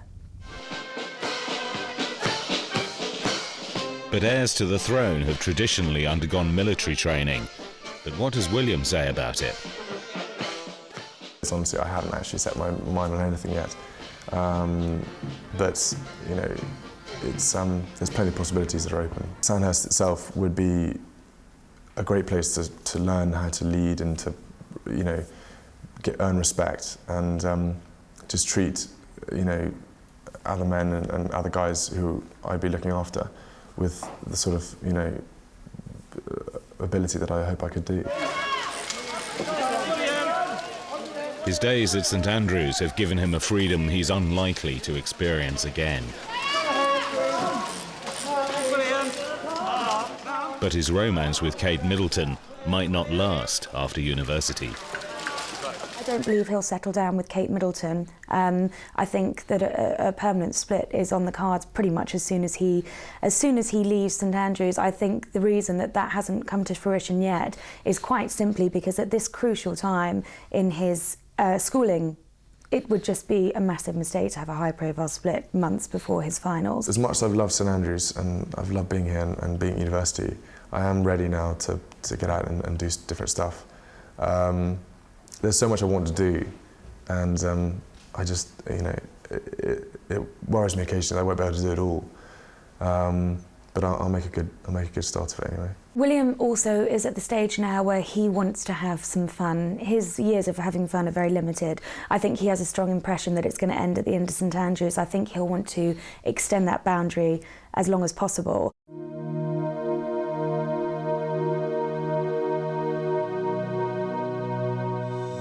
The young princes already enjoy a hectic social life when they stay in London. Other rich, privileged young people form their private circle. They mix with celebrities in some of the capital's most exclusive clubs, such as Bougie's and Pangea. The cocktails are fabulous and they come in giant fishbowl-sized goblets. I think William's choice of tipple tends to be red wine, although he also enjoys lager. With Harry, he's more of a Red Bull and vodka sort of lad. Friends supply safe houses for parties, and the princes choose discreet clubs where they hope to evade the paparazzi. A lot of the time, I think he spends at friends' houses because he's protected and sheltered there. At the end of the evening, they may creep out, William in a baseball cap, to visit the nearby St James's, which has a great bar, and where he would go relatively unrecognised. He has turned up at some of the better-known hotspots, which usually are frequented by his brother, but not so long ago William did turn up at Bougie with friends, and from what people said, had a thoroughly enjoyable night. Bougie is a relatively discreet, small, underground club. It's very dark, it's quite funky, there's a massive waterbed in there and a great little dance floor, and there's a tucked away area which is where William tends to centre himself with his friends as and when he does go there. But the press still prove intrusive. It was outside Pangea that Harry got into an unseemly scuffle with a photographer. They both got this obsession with wanting to be like normal people. They want to do normal things. They want to be able to go out and go to pubs and not be photographed, and go to nightclubs and not have 20 paparazzi waiting outside. But the trouble is, if you're royal, you are not normal. If you have the privilege, you have to have the responsibility, and the responsibility is to behave yourself. At the moment, it's about having fun in the right places and enjoying myself, and as much as I can, I'm trying to do that. The opening of the Princess Diana Memorial Fountain by the Queen was a reminder of the loving mother they lost. The Diana who made such an impact on our lives. Of course, there were difficult times, but memories mellow with the passing of the years. I remember especially the happiness she gave to my 2 grandsons. I think William and Harry are very close as brothers because they're the only 2 people that really understand what it's like to be them. And I think this draws them together, and the royal family have a habit of discussing problems amongst themselves. William has the advantage of his height, good looks and his mother's charm. But will these be enough to make him a popular king? I think he has all the ingredients to become an excellent king, because the thing about William and Harry as well is that they're very normal. They're very much more like us. Like us, but set apart from us by their heritage, Prince William and Prince Harry are destined to remain the prisoners of celebrity. As their lives unfold, interest in them can only intensify.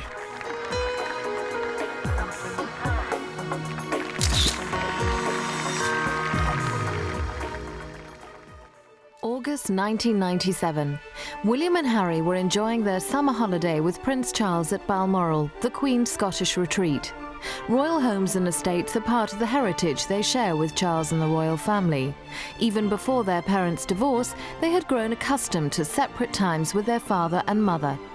Now they were looking forward to seeing her again, but within days, their lives would be altered forever by her tragic death.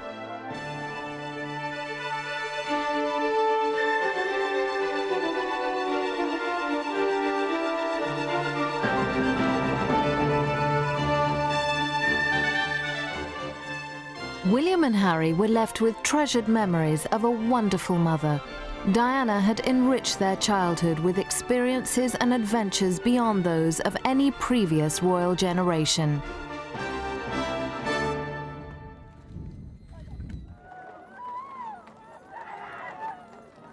The world mourned her passing with an unprecedented outpouring of grief. Millions of comforting tributes helped give William and Harry the courage to face the ordeal of her funeral. Diana's brave young princes walked with pride and dignity behind her coffin on its solemn passage to Westminster Abbey. It was their own decision. I think it was very interesting on the day of her funeral when they walked so solemnly behind her coffin with their father and their grandfather and their uncle, to see how the younger boy, Harry, in a way carried himself with a great deal more presence and conviction than the older boy, William, whose head was bowed almost virtually throughout, and clearly they both felt it equally. But Harry, the younger one, seems in some ways a tougher character. Also, interestingly, she was very consciously training up Harry, the younger one, as a sort of support system for his brother, because she knew from what she'd seen and herself lived through that life was actually going to be tougher for William. He was going to be the one in the focus the whole time. It would be quite tough for Harry, but he wasn't centre stage. And touchingly, they're very close, those two boys, and I think one thing their mother had achieved, although her work was interrupted, was to make them a mutual bonding, that be able to help each other out in situations like that in the future. Her children's flowers reminded the watching world of their dreadful loss. There would be no more whitewater rides, trips to theme parks or holidays in exotic locations. Diana had refused to bring up her sons hidden away in palace nurseries and schoolrooms. She had opened up for them a world unseen by earlier royal children. On visits like this to Niagara Falls, they saw, learned and explored as Diana prepared them for the duties their royal birth would demand in adult life.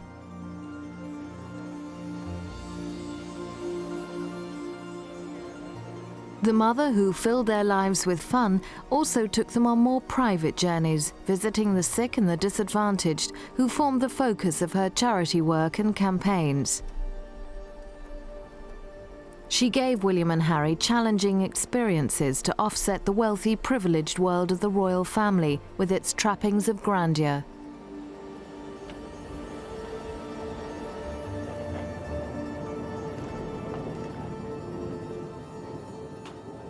Diana was the most tactile and demonstrative of royal mothers. She missed her sons badly when foreign tours kept them apart.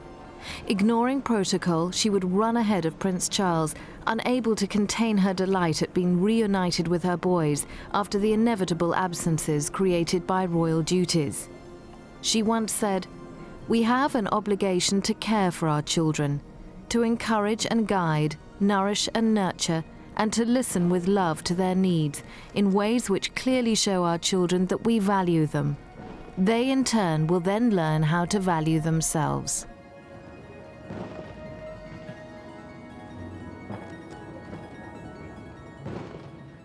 Charles too believed in showing warmth and affection to the children, often publicly. His childhood had been blighted by too many parental absences and by a too rigid and formal nursery schedule. Charles and Diana's obvious love for their boys was not enough to keep the family together. However, the love they received from both parents in the past may prove a sound basis for emotional stability now their mother is gone.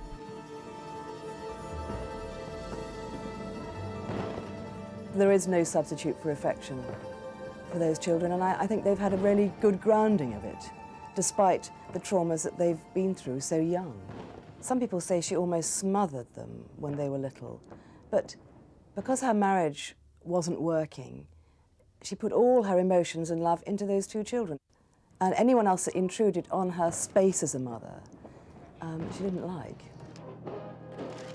Diana was aware of the royal traditions her sons would grow up with, but she also wanted them to be modern boys, streetwise in appearance. Seen on many happy family outings with their mother, their casual look was in keeping with a more ordinary childhood. When royal duty called, their appearance had to reflect the more formal side of their upbringing. Within their blood runs 1,000 years or more of British royal history. They are the next generation of one of the world's most famous families, who have been trained from the cradle to behave well in the public eye. In 1985, they joined their parents on Britannia for a cruise after Charles and Diana had made an official visit to Italy. William, then nearly 3, had already learned how to perform as a junior royal. Harry would follow in his footsteps, but without the pressure of being heir in line to the throne. Charles used to have a bath with William. There's one lovely story that Diana told about she couldn't find them anywhere, and eventually she went in the bathroom and there they were with all these enormous bubbles everywhere, sort of singing and playing. Charles is like a new man father.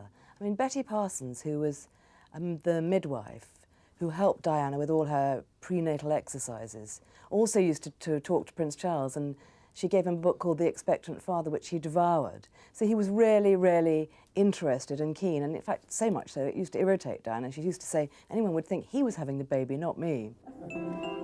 Prince William was born on June the 21st, 1982, less than a year after his parents' wedding.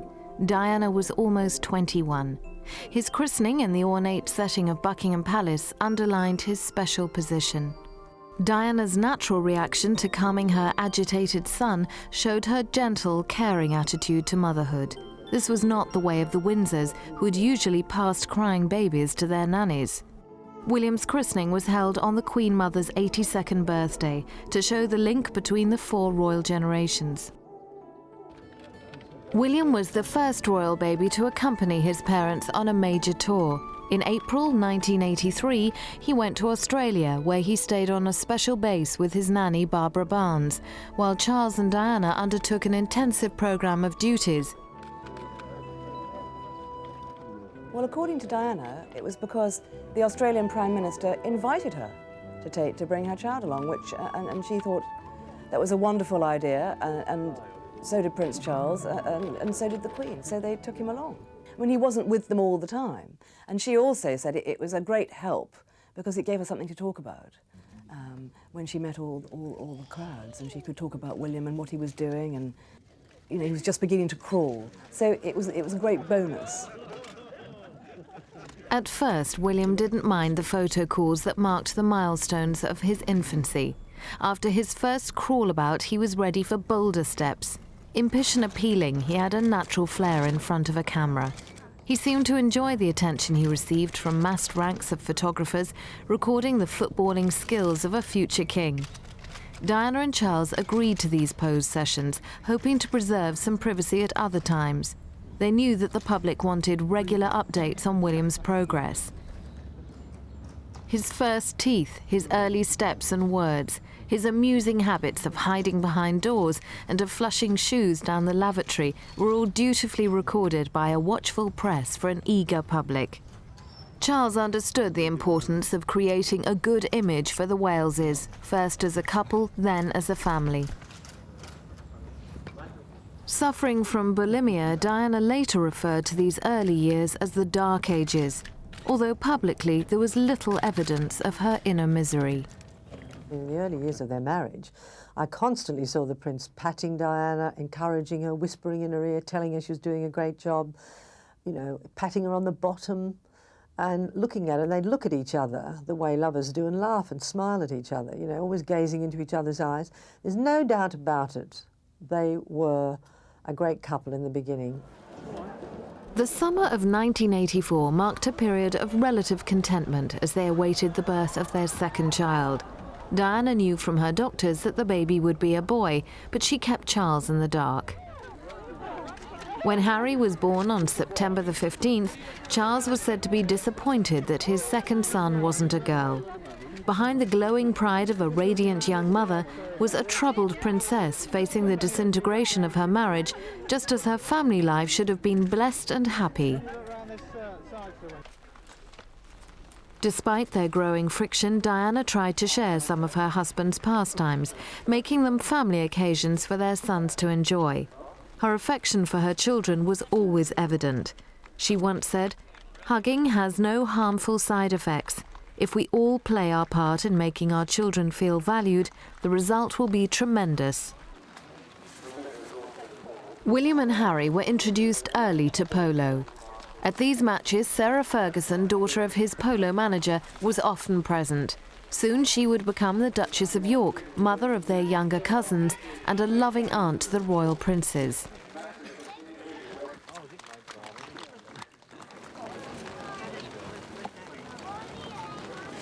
William and Harry can look back on many happy times they spent with her and Diana. She may offer a special comfort to them in sharing memories of those lost days.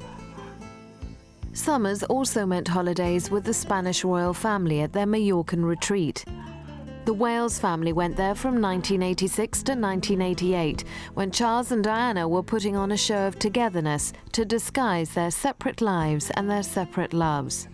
Going to Majorca and missing part of the Balmoral break had been Charles's idea. Although King Juan Carlos and Queen Sofia and their family were warm and hospitable, Diana felt ill at ease. Parental tensions were running high, but the young princes were already adjusting to their situation and their exalted position, where they were constantly photographed and commented on. William and Harry were growing into well-behaved youngsters who knew that princes were expected to be perfect in public. All the royal children have the most perfect manners. Partly because they have the best choice of nannies to start with. And William, when he was a little boy, I remember Barbara Barnes saying, he used to open doors for women and say sir to gentlemen. That's when he was 8 years old, for goodness sake. They have beautiful manners, and they are very considerate to other people, which is something you perhaps don't get so much in ordinary children.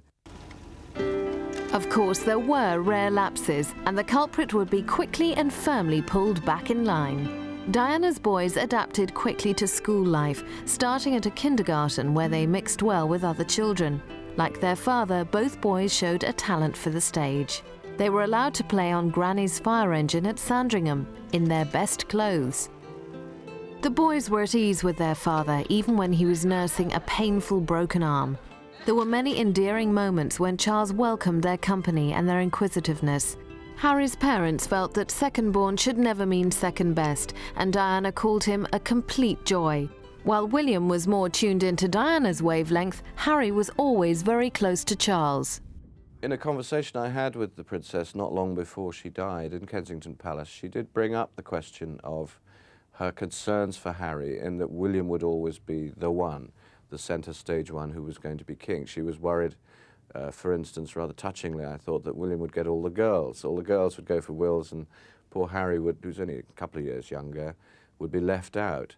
And so she was already kind of taking steps to try and make sure that they were treated equally, even though in royal standing terms, William would always be number one. As Charles and Diana grew apart, her sons became her gentlemen escorts for some evening engagements.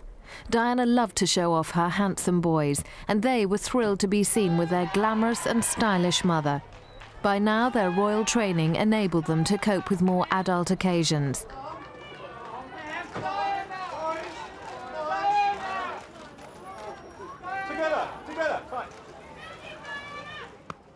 Every year, the boys were on display with their royal relatives on the palace balcony to celebrate the Queen's official birthday.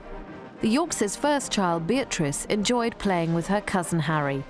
Together with her younger sister Eugenie, they became substitute daughters for Diana.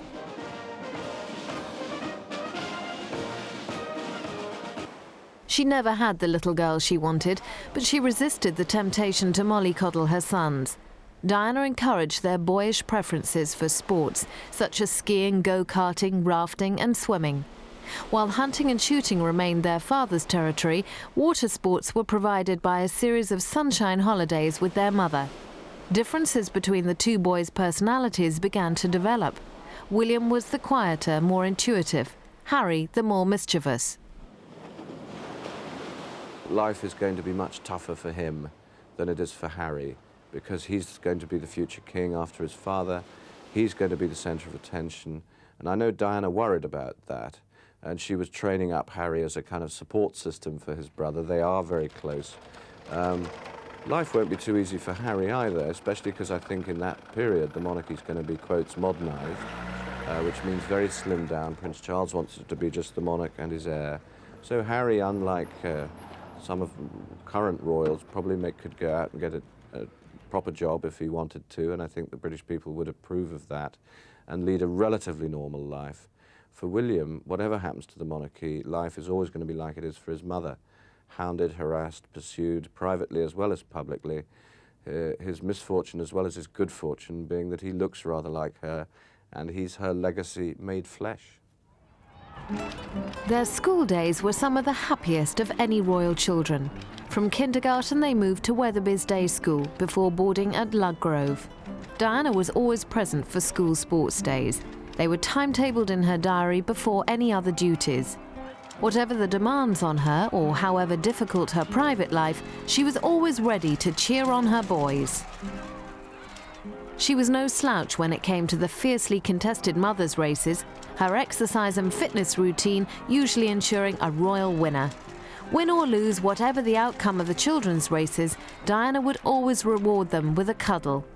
As a result of her loving approach and her interest in all their activities, her sons felt cherished. More than anything, she believed in the giving and receiving of affection. I don't think you can spoil children with too much love and attention. I think that's a myth. But I found that she didn't spoil them in terms of being a sensible mother. She was very good at nagging them about their manners. And as a result, they're both beautifully mannered boys and, you know, being tidy, because Diana was fanatically tidy. And so she was always reminding them to pick up things. That's the sort of things that mothers do. I mean, that's normal. To have somebody come along and nag you, I think is keeping you in touch with reality. You know, life is not easy, and you have to learn to look after yourself. And I think she gave a lot of that. She was a very well-balanced mother in that sense. To achieve her objective of well-adjusted children, Diana allowed them to follow some distinctly non-royal pursuits. Racing buggies in America was considered dangerous and not in keeping with the House of Windsor's constrained attitude to child rearing. Diana was sometimes criticised for lavishing too many treats on her children, too many trips to theme parks or too many expensive holidays. She may have overcompensated for the missing stable domestic background that she had sought to provide and had failed. Diana was also accused of upstaging her husband by her displays of affection and by her action-packed adventures, which made him look a stuffy, uncaring father.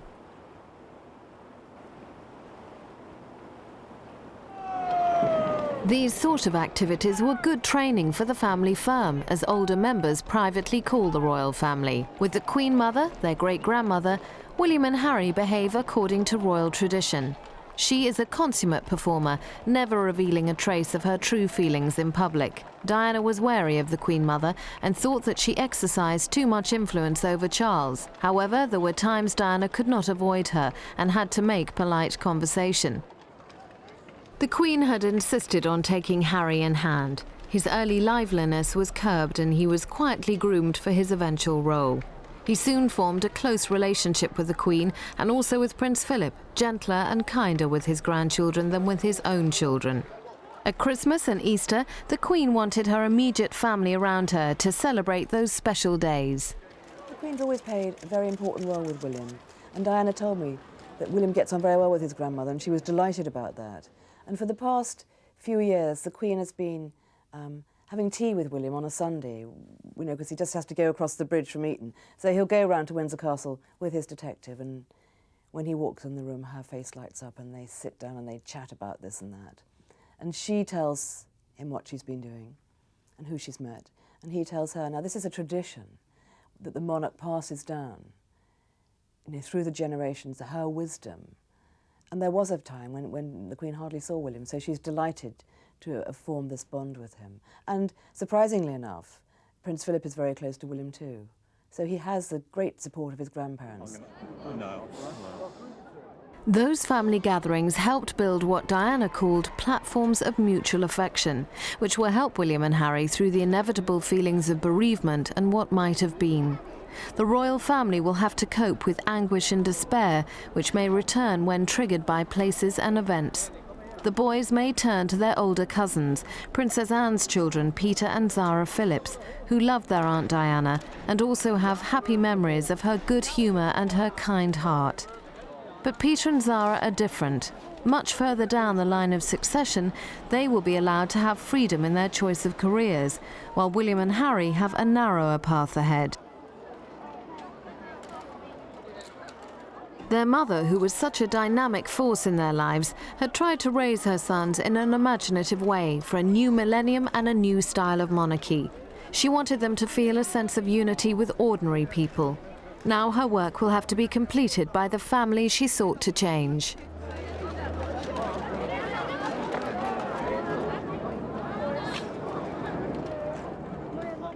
Well, I think she felt that the Windsor family are very isolated, very cut off from real people and real life. And she's right, they are. You know, how often do you see Prince Charles in a supermarket? Does he know the price of a pint of milk? I'm sure he doesn't, and probably doesn't even know how to put petrol in his own car. So she was determined that her boys would not grow up like that. She wanted to keep their feet on the ground. So she used to take them to supermarkets, go shopping, take them to the movies, queue up at McDonald's and at fun fair, you know, leisure parks, all in a desperate attempt to give them some experience of the real world. Diana's father, the 8th Earl Spencer, died in 1992, robbing William and Harry of an affectionate and down-to-earth grandfather. Diana said, "My father always taught me to treat everyone as an equal. I have always done, and I'm sure that William and Harry are the same." Christmases with their mother came to an end a few years ago, when Diana could no longer stand the strain of being with her estranged husband's family. After the divorce in 1996, there was little contact. With her unique elegance, she had been the star attraction on so many royal occasions. Then she became a semi-detached royal, an awkward situation for everyone, and one that would cause anxiety for her children.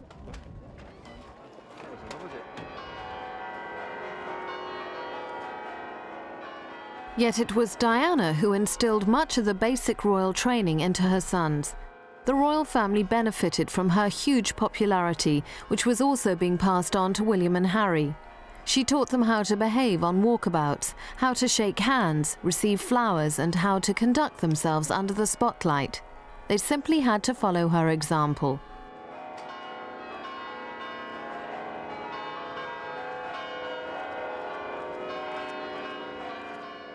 Impressing the Commonwealth, such as on this visit to Canada, was all part of the job. There is little doubt that Diana was used to enhance the prestige of modern royalty abroad. She had been the jewel in the crown, a shining, charismatic woman who had made the House of Windsor look stale. She desperately wanted to keep the best of its traditions while bringing it into line with a world ready to enter the 21st century.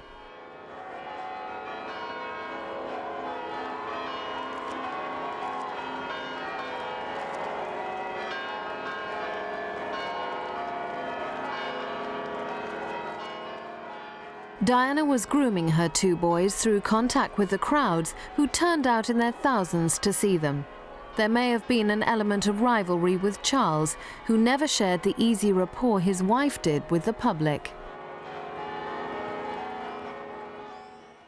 You have to remember, because of their tender years, that actually half their lives had been blighted by the public warfare of their parents' very acrimonious divorce.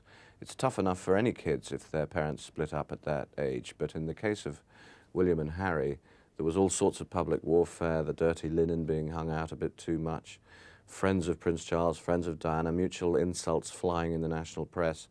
The schools can say that they hid the newspapers from these boys, but we all know that other school children can be pretty cruel, and it's not always possible to do that. I think both parents, in their different ways, tried to nurse them through each stage, and we know that Diana kept going down to these schools to tell them what was going to happen next before they read it in the papers. But I think it's bound to have left scars on both of them, and it would be surprising if William and Harry, in their different ways, didn't grow up without certain emotional problems that any children who'd been through that at that age would have. In public, Charles and Diana were obliged to put aside their differences and appear united. However, unity was short-lived, and even when visiting their son's school, Ludgrove, they would travel in different cars.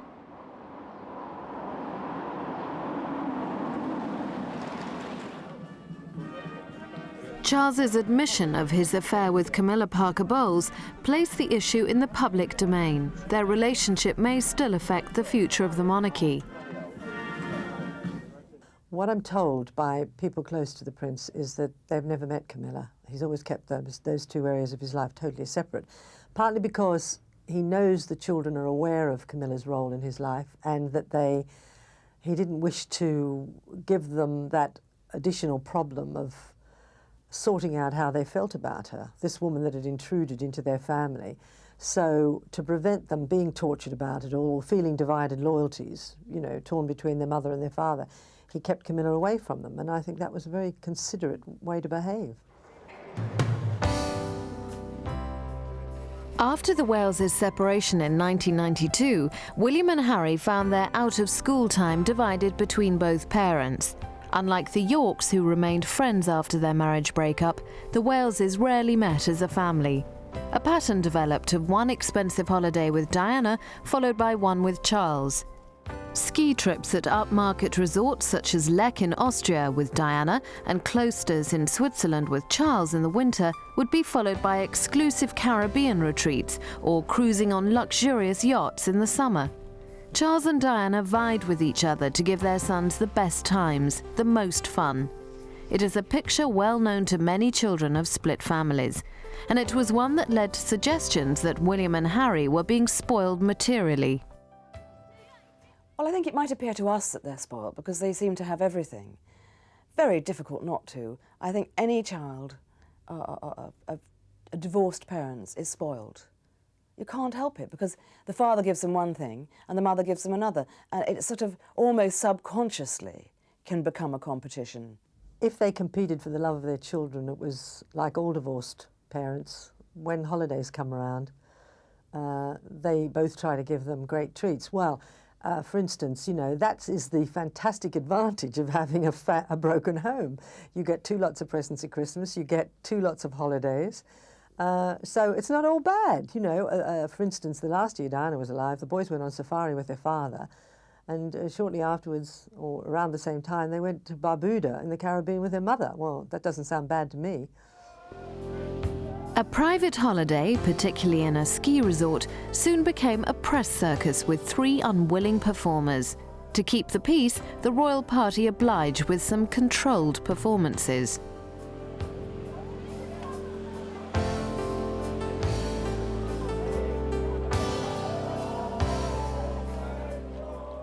Diana resented the constant intrusion of the paparazzi, keen to make a quick profit from snatched pictures of the princess and her sons.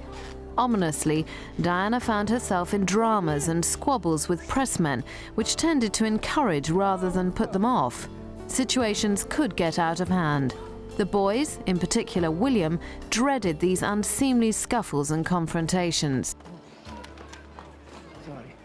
I remember once a terrible fight in the street in Austria when William and Harry were caught right in the middle of it. 2 Italian paparazzi tried to, really get literally right up their noses. It was ridiculous. They're trying to take pictures from this sort of distance. And Diana objected and got very upset, and her policeman rugby tackled one of the photographers to the ground. Well, the 2 boys were standing there watching all this, and they became very concerned, and Diana had to hurry them away back to their hotel. And that was the sort of incident that I don't think they should have witnessed. They shouldn't have seen that. I mean, you can't plan when paparazzi are going to pop out of the woodwork and photograph you, but I think if Diana had taken it very calmly and kept walking, or, you know, stopped and let them get a picture, it would have been a lot easier on the children than having this big confrontation in the street.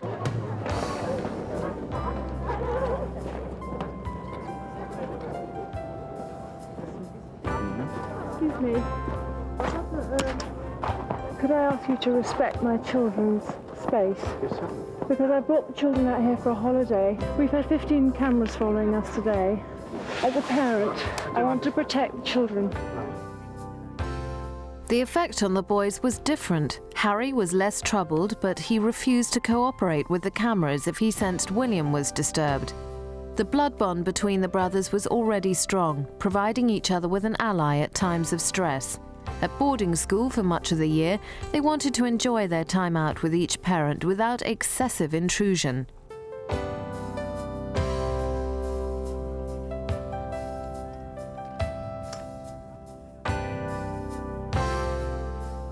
William began hiding his face in his hands. He was no longer the little boy who readily played at photo calls, but an anxious teenager needing space and privacy. He found little of either. He doesn't like the spotlight, hates publicity, hates facing cameramen. And I think that's largely because he saw his mother involved in so many scuffles in the street with photographers, especially foreign ones, continental ones. William's problems with cameramen are so bad now that they've become a serious worry to the Queen. I remember talking to Diana about this once and saying, you know, she said, oh, William doesn't like being photographed. And I said, well, I'm sorry, it goes with the job. If you're going to be a king, you've got to be photographed. She said, oh, you're very hard. And I said, well, I think I'm just being realistic. You know, the sooner William gets accustomed to photographers, the better it's going to be easier for William. This was advice the Queen Mother would have approved of. Always at ease in public, on her 95th birthday she kept William close by her, perhaps signalling her hopes for the monarchy through the teenage prince. She may have hoped that her confidence would rub off on the sensitive young boy. Prince Charles decided to drive William back to school. We thought, well, it's not often you get Charles and William together. This is going to be a fantastic picture.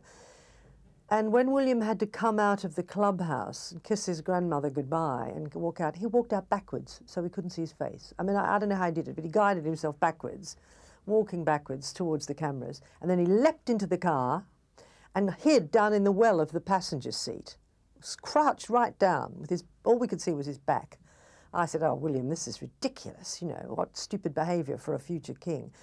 Anyway, Prince Charles was waving and smiling, and he could have done with some help from his son. If his son had waved and smiled beside him, that would have helped Prince Charles's, you know, poor image quite a bit, but no.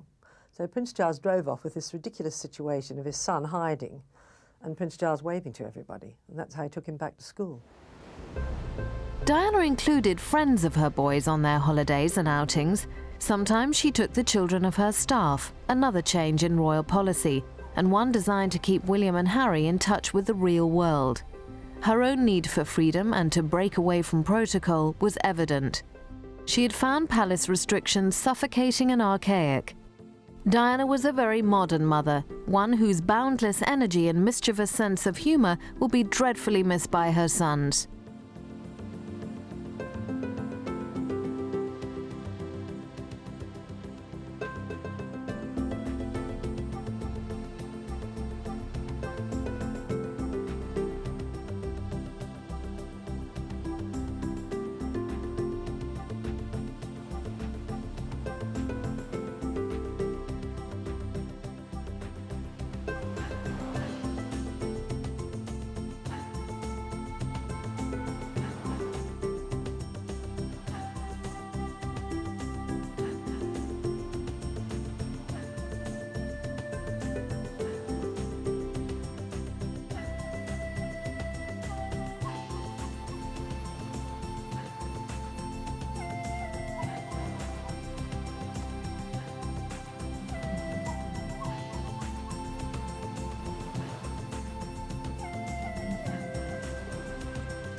Their young cousins may be an important part in bringing the much-needed element of fun back into William and Harry's lives.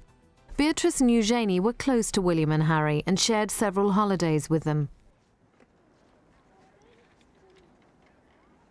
On this unique occasion, William felt relaxed enough to answer questions, with his brother and cousins giving them moral support, responding to inquiries about their standards of skiing. Well, improving is very good. They're improving. Very good skis. Richard, sorry, could you ask round here? Sorry. Rob, they're not looking at your...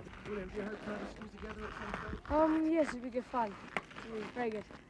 Enjoy it. Often criticised for his frequent absences as the boys were growing up, Charles did enjoy many happy times with them. He often forgot his princely dignity to clown around and share the rough and tumble that was denied him in his childhood. Diana once revealed that he loved the nursery routine and came home to bottle feed them as babies. Charles has instilled much of his love of the countryside in his boys. They've helped him with tasks on his farm and gardens. This paternal bond will form the basis to develop Charles's relationship with his sons, now that he has to be both father and mother. Right, now we should sit here. Now, do you want us to turn around and go back or what? No, stay here. Friends?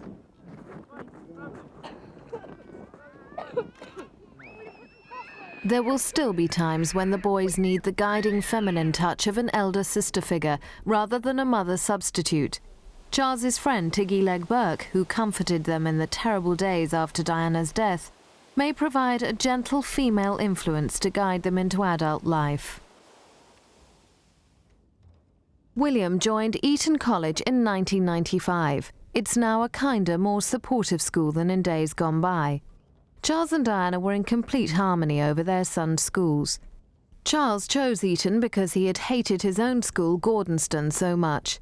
Eton College was also a place where generations of Diana's family had been educated. It also allows William easy access to nearby Windsor Castle, where the Queen often spends her weekends. William is exactly like his father, very reserved, very thoughtful, conscientious. You know, he even sounds like his father now that his voice is broken. You'd swear you're listening to Charles. So, you know, he looks like his mother, but he's his father's son. Harry doesn't suffer so much. Harry's rather thick-skinned. He's very like his mother.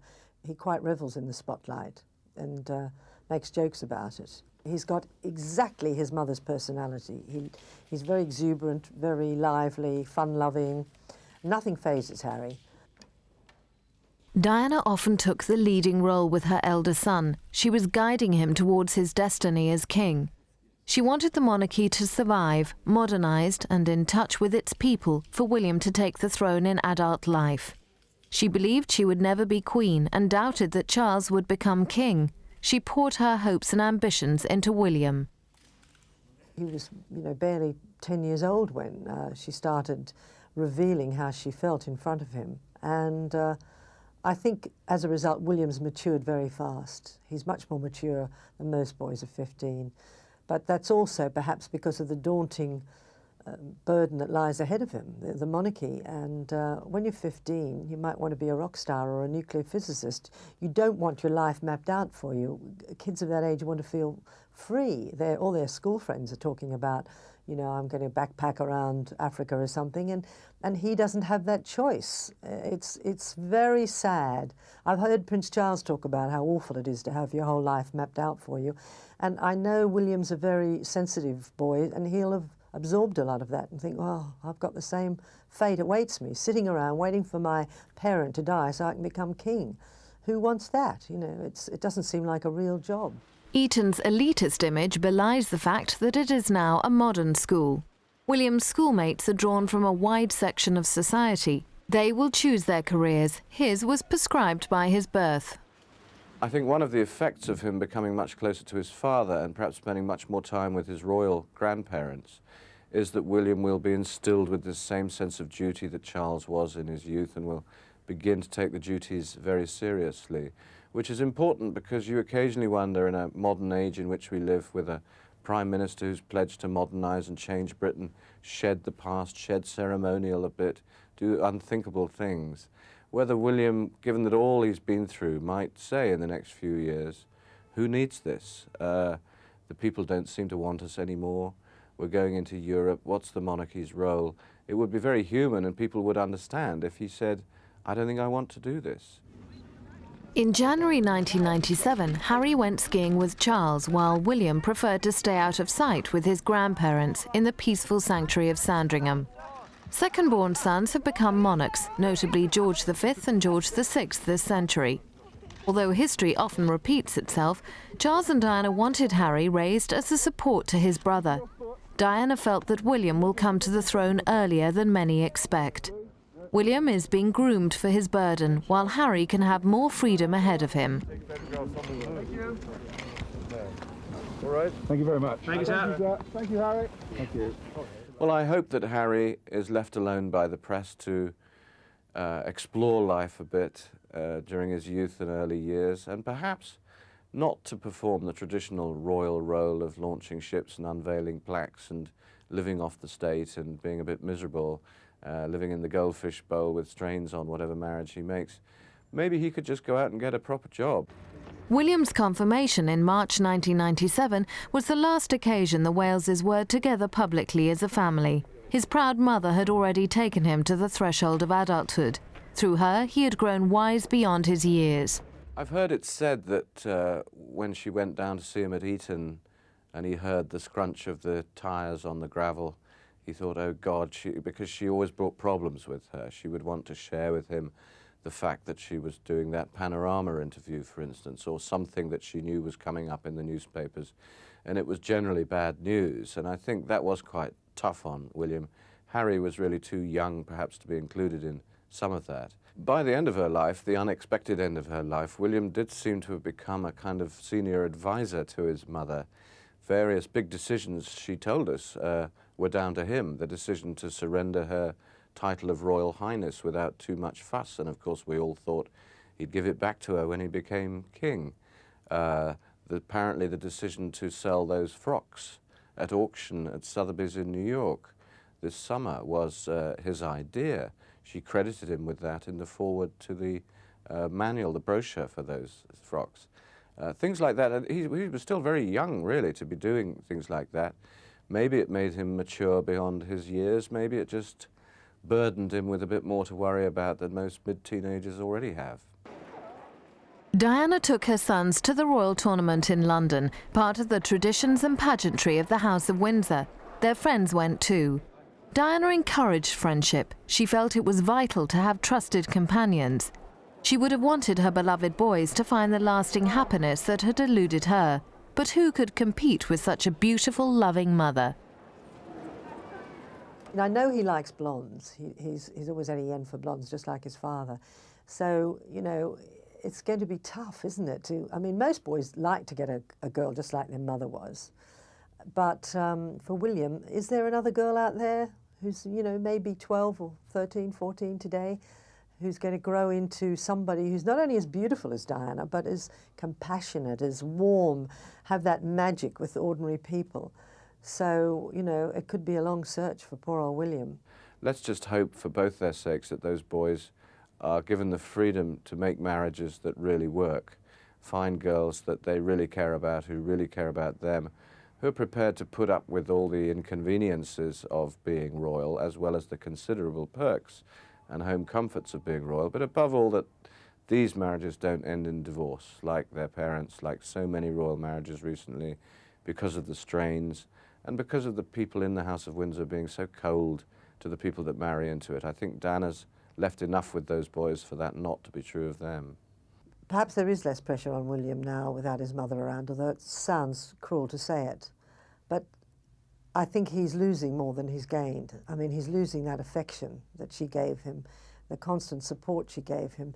She also treated him like a grown-up, which is what every teenager longs for. She'd ask his advice, say, well, William, what do you think about this? Should I do this or shouldn't I? Now, that is very flattering. And she didn't tell him what to do. I mean, Prince Charles is exactly the same. I've heard this for several years now, that whenever they decide that they're going to go somewhere or do something, or there's going to be a photo call, they say, well, we were thinking of doing this. What do you think, William? And they also ask Harry. And they ask for their input. Childhood's end came with the news of their mother's death.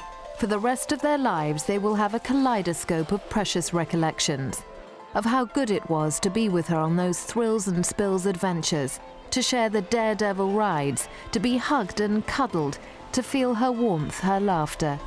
The end of her life created the beginning of another. The Diana phenomenon was born.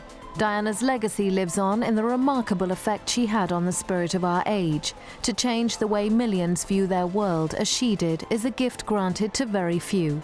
Her brother said at her funeral, "Diana was the very essence of compassion, of duty, of style, of beauty. We will feel cheated always that you were taken from us so young, yet we must all learn to be grateful that you came along at all. Your joy for life transmitted wherever you took your smile, and the sparkle of those unforgettable eyes, your boundless energy which you could hardly contain." Outside the gates of Balmoral, William and Harry, supported by the grieving royal family, saw the flowers and read the tributes to Diana. Those touching messages of condolence served as a rehearsal for the overwhelming sights that would greet them at Diana's funeral. Before that sad event, they would return to Kensington Palace, their mother's home, and witness the oceans of flowers left in loving memory of a princess who died too soon.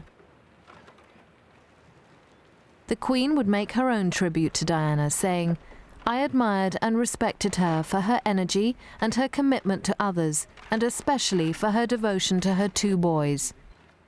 Those boys will lean heavily on the royal family, but as they grow up into men, there may be questions that are hard to answer.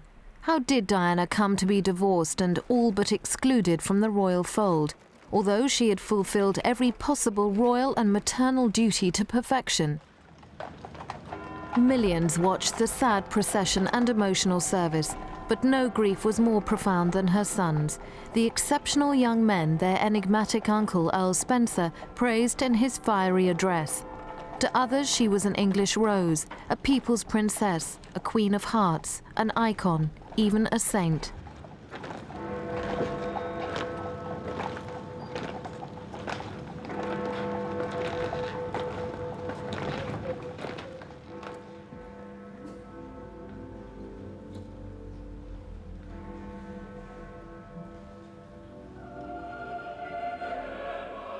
To William and Harry, Diana was simply their mother, and they will never totally get over their loss. Over her coffin, Earl Spencer vowed that Diana's blood family would protect her sons from the excesses of protocol and press harassment. Charles will share his belief that William and Harry should not be totally immersed in duty and tradition, and that their souls should sing openly as Diana planned. He will continue her task of raising their sons to independence and maturity. It will not be easy.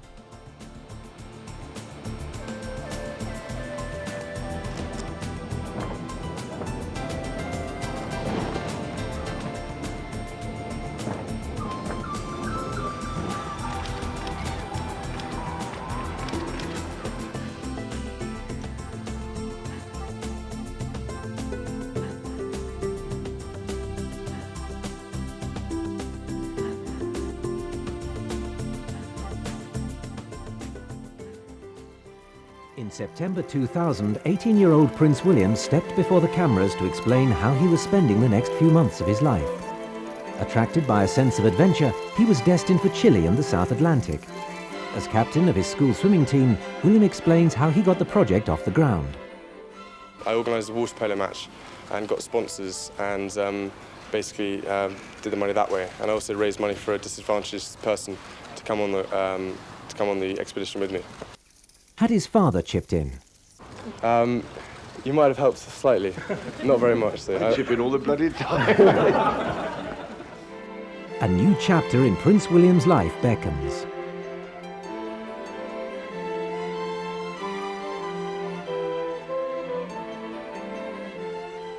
Spring 1998, a visit to Canada and a time to laugh again. This was the first appearance of the Wales trio. They'd found light after the awful darkness of Diana's death. It was a time for relaxation as they skied the Canadian Rocky Mountains. Charles & Sons were the latest family firm.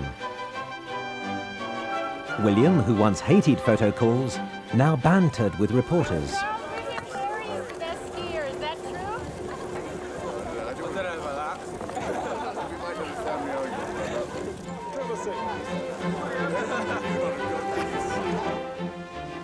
At Balmoral in August 1997, on another photo call just prior to their mother's death, the differences between the two boys' personalities were emerging. Harry was the more impulsive, William already a cautious young man. The living image of his mother, he faces a lifetime of duty. For William, whatever happens to the monarchy, life is always going to be like it is for his mother. Hounded, harassed, pursued, privately as well as publicly. His misfortune as well as his good fortune being that he looks rather like her, and he's her legacy made flesh. William faces the trials of youth without the guiding hand of his adoring mother. At the time of her death, her two young sons were only half raised to adult life. William. Thank you so much.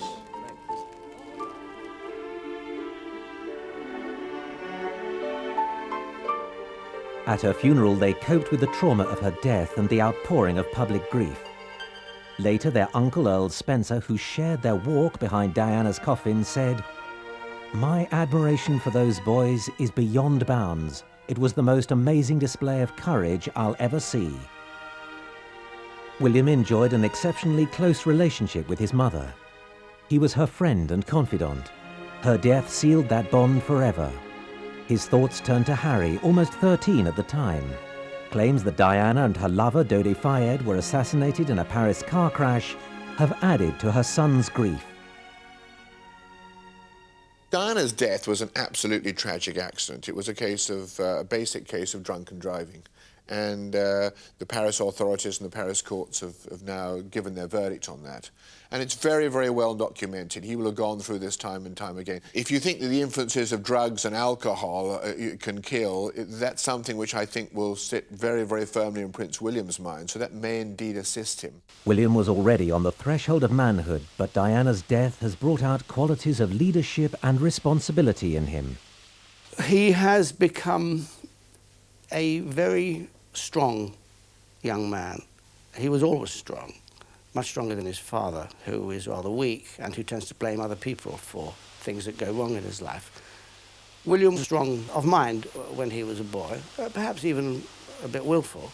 Since his mother died, and particularly with Harry to look after, to oversee, he's assumed an importance which he wears very well. I mean, he happens to be, tall, he's a good-looking chap, very bright. But he changed in becoming a more independent boy, in taking control, in a sense, of the situation. And he was crucial, of course, to Harry's stability.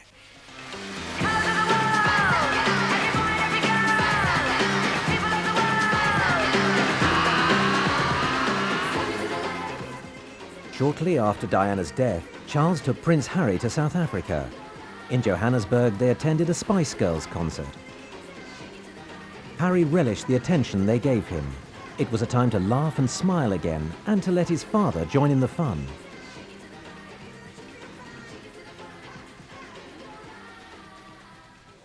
South Africa was a long way from Britain in climate and culture. The trip was an opportunity for father and son to relax in a different atmosphere. The tour helped Harry create a geographical and emotional distance from the traumatic events since his mother's death. He's become far more reflective. There are long periods, I understand, where he is very sort of contemplative in a way that he wasn't before. Well, he's only a young boy. I think all of us who have families and maybe have lost someone close can understand what may be going through his thoughts, disappointments. He must have periods of unhappiness, but he is quieter and more contemplative than he was before she died. Like William, Harry can never forget the good times they had with their mother. She introduced them to new people, exciting places, and fresh adventures. A visit to watch a Welsh rugby match and a chance to drive an army tank in Germany were part of Harry's upbringing. She never wanted second born to mean second best. In a conversation I had with the princess not long before she died in Kensington Palace, she did bring up the question of her concerns for Harry, in that William would always be the one, the centre stage one who was going to be king. She was worried For instance, rather touchingly, I thought that William would get all the girls. All the girls would go for wills, and poor Harry, who's only a couple of years younger, would be left out. And so she was already kind of taking steps to try and make sure that they were treated equally, even though in royal standing terms, William would always be number one. Although she would have loved a daughter, Diana threw herself enthusiastically into the role of mother of 2 lively boys. She provided them with the thrills and spills that other children enjoyed. This was nothing like Charles's childhood.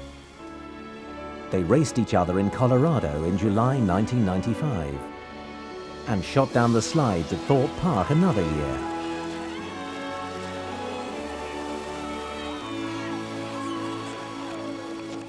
Distant summers of their past with their memories of a gentle and affectionate mother will always be in their hearts. But Diana was accused of upstaging her estranged husband and of spoiling her sons with too many lavish foreign holidays. In a way, perhaps she spoiled them with treats. I don't think you can spoil children with too much love and attention. I think that's a myth. But I found that she didn't spoil them in terms of being a sensible mother. She was very good at nagging them about their manners. And as a result, they're both beautifully mannered. Diana also visited hostels for the homeless, such as Centrepoint in London, and talked to the occupants about their problems. She wanted William and Harry to have a social conscience and not lose sight of real life outside palace walls. They visited Centrepoint with her, and William took an early interest in her work for the underprivileged. She was concerned that they weren't going to grow up spoiled or sort of too much within that tradition.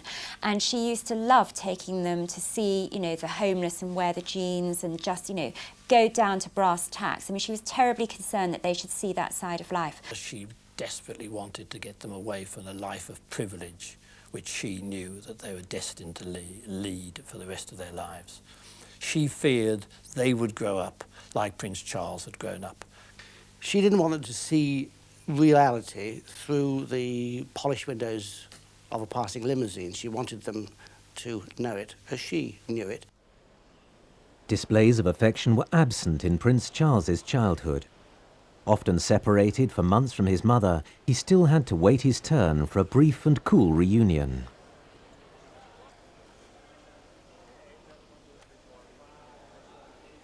There could be no greater contrast with Diana. After a brief Canadian tour, she scooped her children into her arms.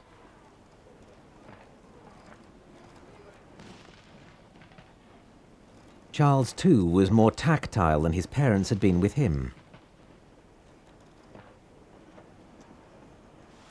Diana wanted William and Harry to share the experiences other children enjoyed.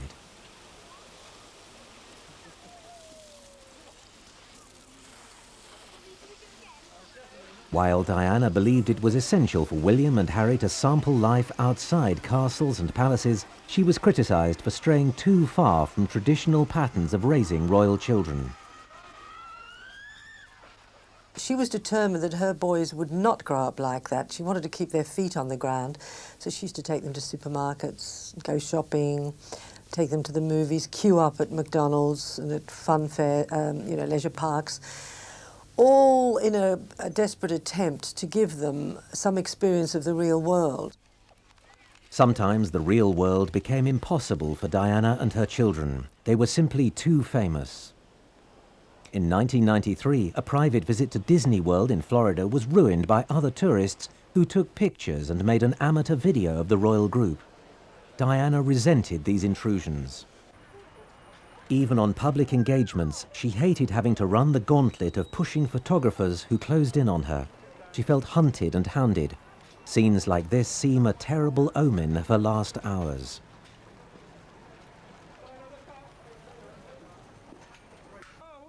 Above all, Diana loathed the media scrum and the battles with paparazzi when she was out with her sons. The constant attention upset them. I remember a terrible fight in the street in Austria when William and Harry were caught right in the middle of it. 2 Italian paparazzi tried to, really get literally right up their noses. It was ridiculous. They're trying to take pictures from this sort of distance. And Diana objected and got very upset, and her policeman rugby tackled one of the photographers to the ground. Well, the two boys were standing there watching all this, and they became very concerned, and Diana had to hurry them away back to their hotel. Incidents like that, and there have been so many of them, have really traumatised William. Harry doesn't suffer so much. Harry's rather thick-skinned. He's very like his mother. He quite revels in the spotlight and makes jokes about it. Bodyguards always accompanied the boys on trips, but they were unable to prevent the harassment they received from the paparazzi and sometimes from the public. Unlike other children, William and Harry were always on show. Lines of holidaymakers would stare as if they were exhibits in a zoo. Harry felt uncomfortable. William grew to loathe cameras and would even hide from prying lenses.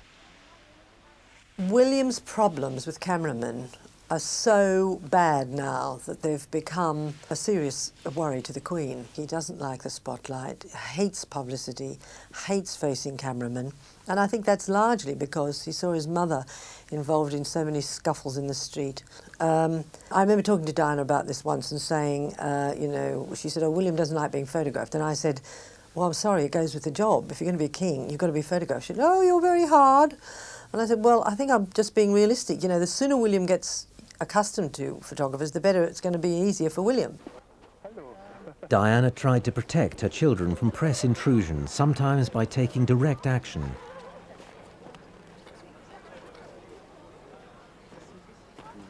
Excuse me. As a parent, could I ask you to respect my children's space? Yes, no problem at all. Because I brought the children out here for a holiday. William doesn't like the cameras because he saw the appalling things it did to his mother. You know, so much is said about Diana and photographers, about photo opportunities being created out of nothing so that she could be photographed. The reality is that she hated being pursued by cameras. This incident at Malaga Airport in 1994 shows the type of hounding Diana resented and William hated. William saw this. He sympathised with his mother.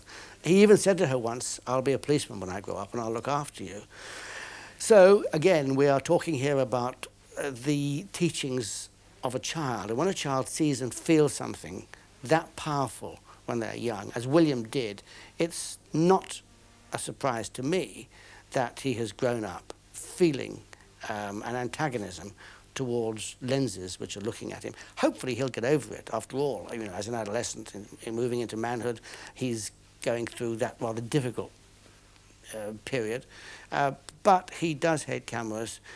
He's going to have to get used to them. They're always going to be there. In August 1999, William set off for the annual family holiday. Teenage friends were invited as companions for William and Harry. Press reports claimed that William had also invited Camilla to join the royal party aboard the yacht Alexander. Loaned by Prince Charles's friend, the Greek billionaire John Latsis, it's an ideal location for the royal family holiday away from the prying eyes of the hungry press. But there is no way that the Prince of Wales defers to Camilla for advice on how to raise the children. And in fact, Camilla has made it absolutely clear she wants no part in that. There is a huge constituency out here still of people who feel that the Prince did Diana very badly, and the last thing they want is to see any influence of Camilla over her sons. And although the three get along, which is great, I think they should all get along, she's not consulted in terms of important issues concerning the boys' welfare. Charles had already publicly stepped out with his longtime mistress earlier in the year. He's determined to have her accepted as his partner, despite speculation that her presence might disrupt the lives of his sons. I mean, they are socially and privately very comfortable with each other.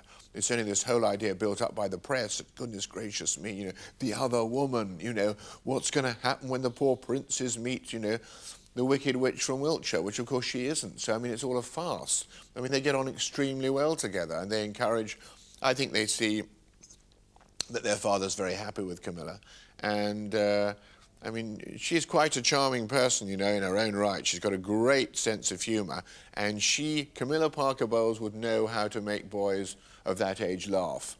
And she'd be funny and jokey with them, and so no problems there at all. William is often seen as the great hope of the royal family, a point seemingly made by the Queen Mother on her 99th birthday. Fond of Prince Charles, she hopes that William has the charisma and stature to sustain a popular monarchy in the future. At now over 6 feet, William is destined to become the tallest sovereign since King Henry VIII. On Christmas morning at Sandringham, the young prince couldn't help overshadowing the rest of the royal family. Prince Charles often jokes that he's shrinking as his boys are growing.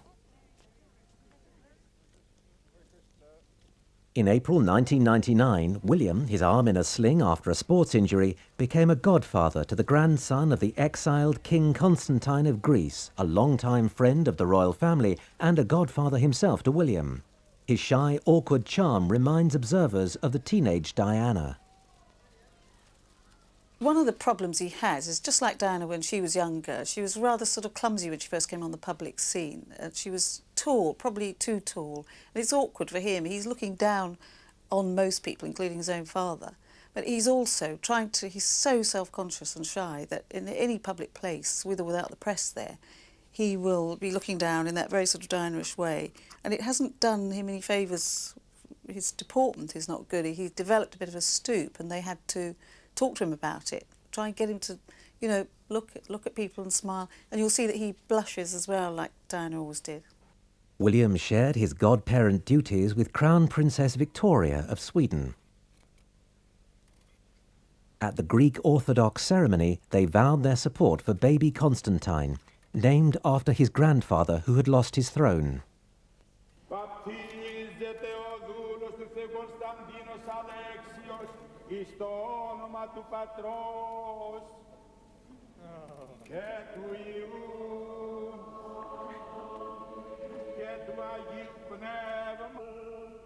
William was at ease among the other young royals.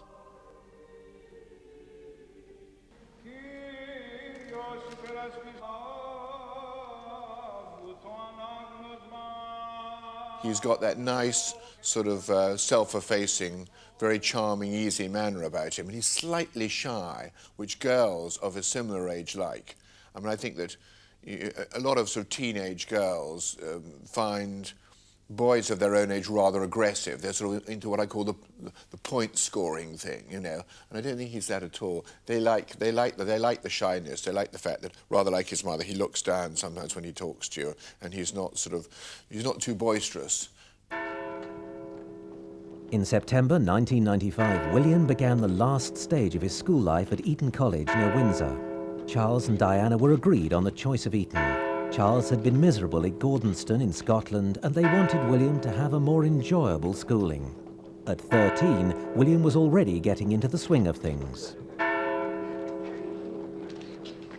When he arrived at Eton, he had most enormous sort of photographs of Pamela Anderson with very little on, and other nudes on his walls. And I think his tutor said to him, you know, do you think maybe we could tone this down a bit, you know? So that was very interesting. So he was obviously into girls at a very early age. The new boy found he liked the Eton regime, even wearing the traditional uniform of long-tailed coat and striped trousers. He made friends with boys from a wide variety of backgrounds and progressed rapidly in his studies.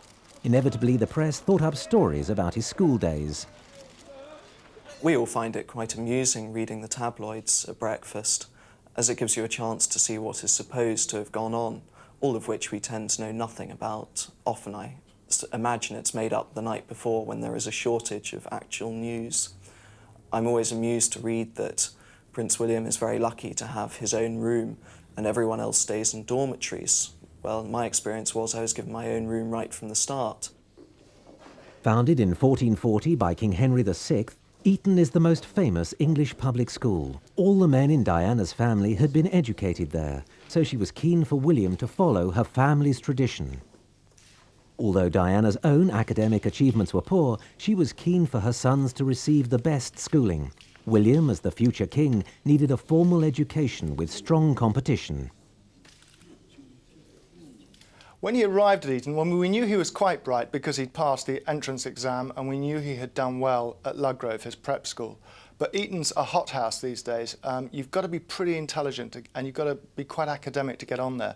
And it seems that William is. He did spectacularly well in his O-levels. He's got a dozen or so, all very good grades, his GCSEs. He is doing, as I say, 3 A-levels, and he's determined to get into university on merit. William streets ahead of his father. Prince Charles limped through school at Gordonstoun. Of course, he hated it, loathed every minute of it. He got 1 or 2 respectable qualifications, managed to get into Cambridge with a little help from his friends, I think. William, I think, as I say, will do it on merit. He's up for 3 A-levels. He should pass those fairly comfortably. If he gets some very good grades, there's no reason why he shouldn't actually get into Cambridge and go to his father's old college, Trinity. With the arrival of Prince William, the school had to increase its security for its most famous pupil. Accommodation had to be provided for William's personal bodyguard. The school and the staff supported William through his parents' divorce and his mother's tragic death. The pastoral care at Eton is provided through the house system. William is cared for by his housemaster, Dr. Gailey, but the headmaster also takes an interest in his studies. The parents are invited to talk to the headmaster after any chapel service at the weekends. So there is plenty of scope for the parents to talk to their headmaster. Many parents get to know throughout their child's career their housemasters very well and will often ring up, chat to the housemaster, or perhaps come to supper with the housemaster. So they're able to get a very good insight into the child's education and how the child is fitting in. There are certainly no cases I know of where the child being dumped at Eton and left to get on with it. The choice of Eton attracted charges of elitism. Critics felt that William was being educated in an old-fashioned, class-based system, remarkable for its strange outfits and traditions. But Eton's customs, like the 4th of June, are stoutly defended by its boys. The 4th of June is the Eton picnic, as it's often called. This is a chance for the parents to come along and see a bit of Eton. There is a cricket match going on, there is the procession of boats where the boys row down the river and wave their hats into the river to allow the flowers to float past in a wonderful procession. William is a keen sportsman. He enjoys Eton's many activities such as soccer, rugby, tennis, water polo and rowing. He has done well academically, gaining 12 GCSEs. In September 1998, William began his A-level courses in English, geography and the history of art. He is considering a gap year before going to university.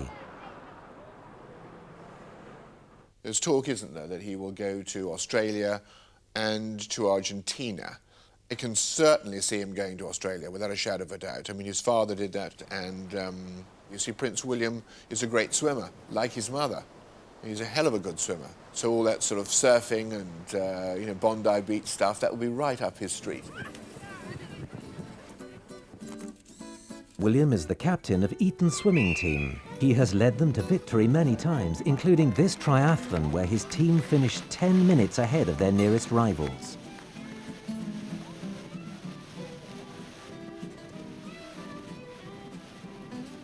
Like many young boys from Eton, William has easy access at weekends to the busy social scene in London, where the drug culture dominates.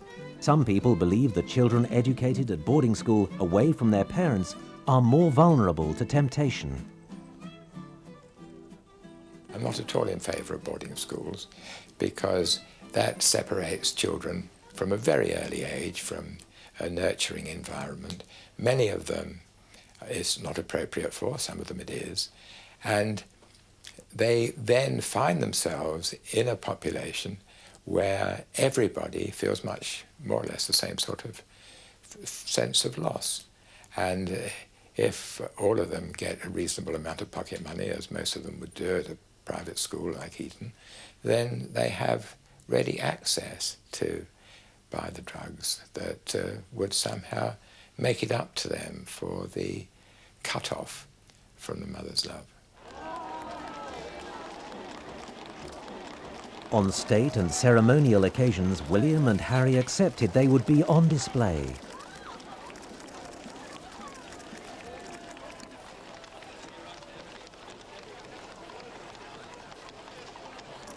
They appeared on Buckingham Palace balcony each June to watch Trooping the Colour with the rest of the royal family.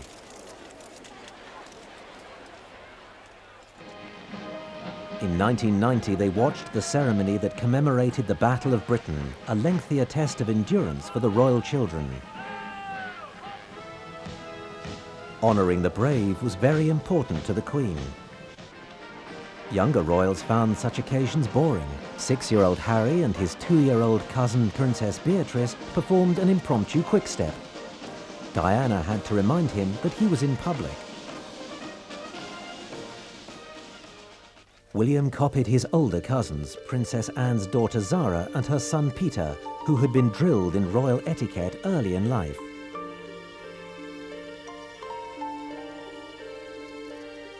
After church at Easter and Christmas, the royal family were on parade for the crowds and the cameras. Diana felt under pressure to make her lively young boys conform to the standards of the senior royals. As heirs to the throne, she was training William and Harry for public service, showing them how to greet people who had waited hours in the cold to see them. Diana's special touch with ordinary people was a gift her sons have inherited, each in his own way.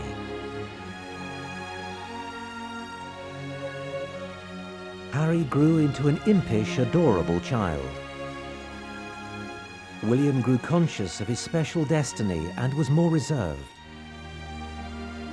There were family examples of dedication to the monarchy all around him.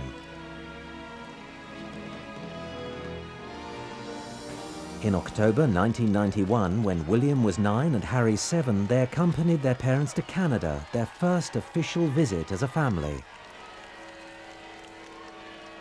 Diana had taken the lead in preparing them for this first formal introduction to representing the monarchy abroad. She had no idea that this training would help them respond to public sympathy after her death. Despite images of unity, Charles was distant from his family. Diana and her boys were often apart from him. She tried to make up for his absences.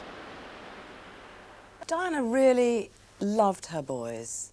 Some people say she almost smothered them when they were little.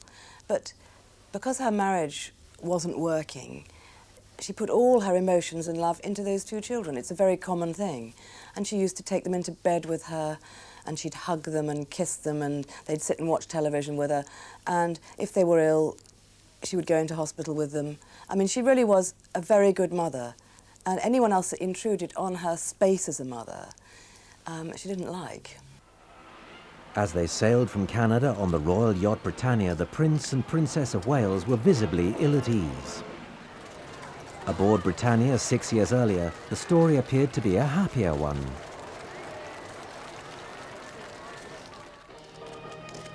William and Harry were often formal with Charles and more casual with Diana. They learned to balance the divided lives and different lifestyles of their parents. Especially at the time of the separation and the divorce, I think as all children do, not wanting to alienate either side. And okay, in some respects they were slightly the go-betweens, and yet they always were very careful not to upset Diana by mentioning things they knew would upset her, and they always said, "Daddy loves you."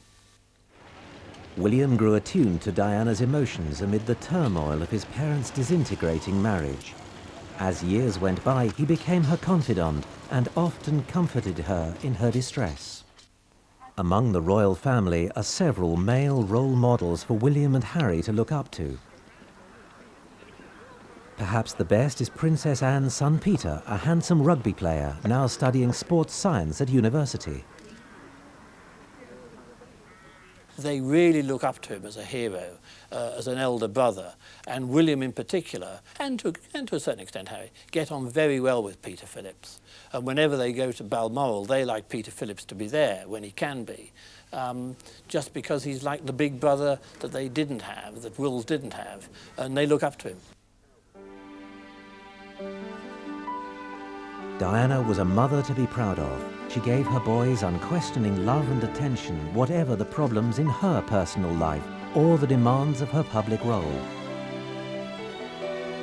While there were many wonderful trips to expensive locations, she also taught them about the humanitarian causes she campaigned for, including AIDS, leprosy, cancer, and landmine victims. Diana's enemies ridiculed her good intentions, whether in her charity work or with her children. She was frequently accused of courting the media and rivaling her husband with photo opportunities of herself as the better parent.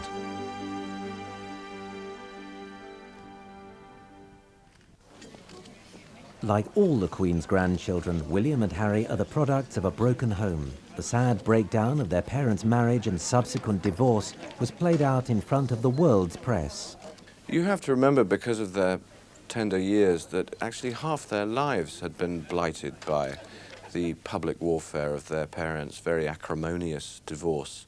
It's tough enough for any kids if their parents split up at that age, but in the case of William and Harry, there was all sorts of public warfare, the dirty linen being hung out a bit too much, friends of Prince Charles, friends of Diana, mutual insults flying in the national press. The schools can say that they hid the newspapers from these boys, but we all know that other school children can be pretty cruel, and it's not always possible to do that.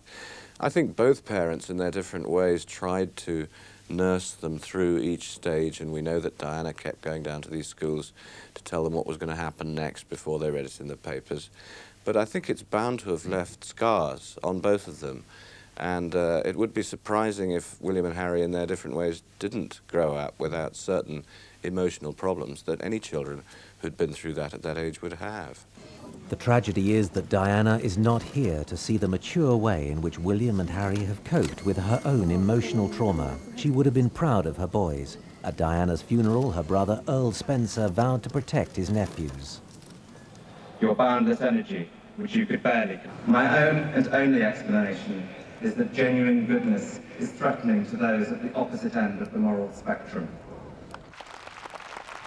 Charles Spencer is much liked by William, and Charles likes William too, but they're not as close as perhaps both might have wished they could be, principally because Spencer spends most of his year still in southern Africa.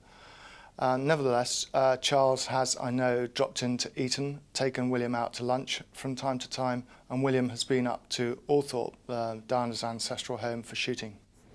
Sadly, William and Harry see little these days of their young cousins, Princesses Eugenie and Beatrice, daughters of Sarah, Duchess of York, now effectively banned from royal circles since her divorce from the Duke of York. Sarah says that senior members of the royal family, such as Prince Charles, regard her as pointless.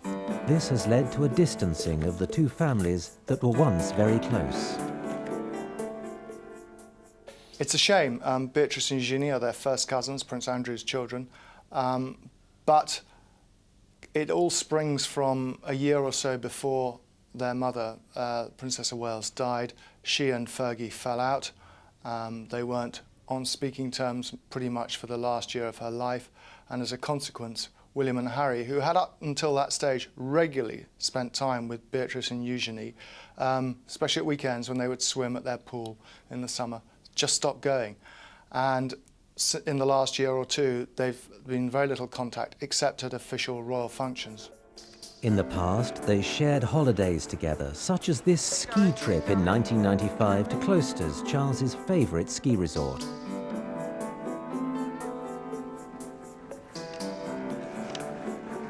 When 4-year-old Eugenie fell in the deep snow, her 12-year-old cousin William was close at hand. This is one of the few occasions when he has readily taken part in a photo call. How are you enjoying your holidays together? You're enjoying it? It's good. Good fun. You can turn this way slightly. Maybe this Well, improving is very good. They're improving. Very good skiers. Richard, sorry, could you ask round here? Sorry. Rob, Sorry. they're not looking at your side. Sorry. Can we do something? Let's one of the two boys put the skis down. You think you just... Yes, it'll be good fun. Very good. Enjoy it. Can you look? Looks good.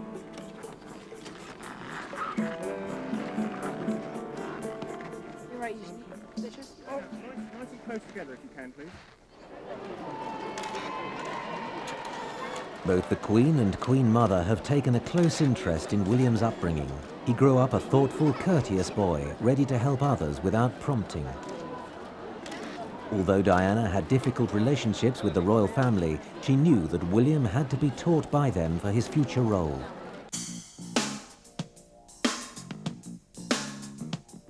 Whitewater rafting was one of the outdoor activities Diana's sons experienced, in contrast to the more traditional forms of royal pastimes like hunting, shooting and fishing.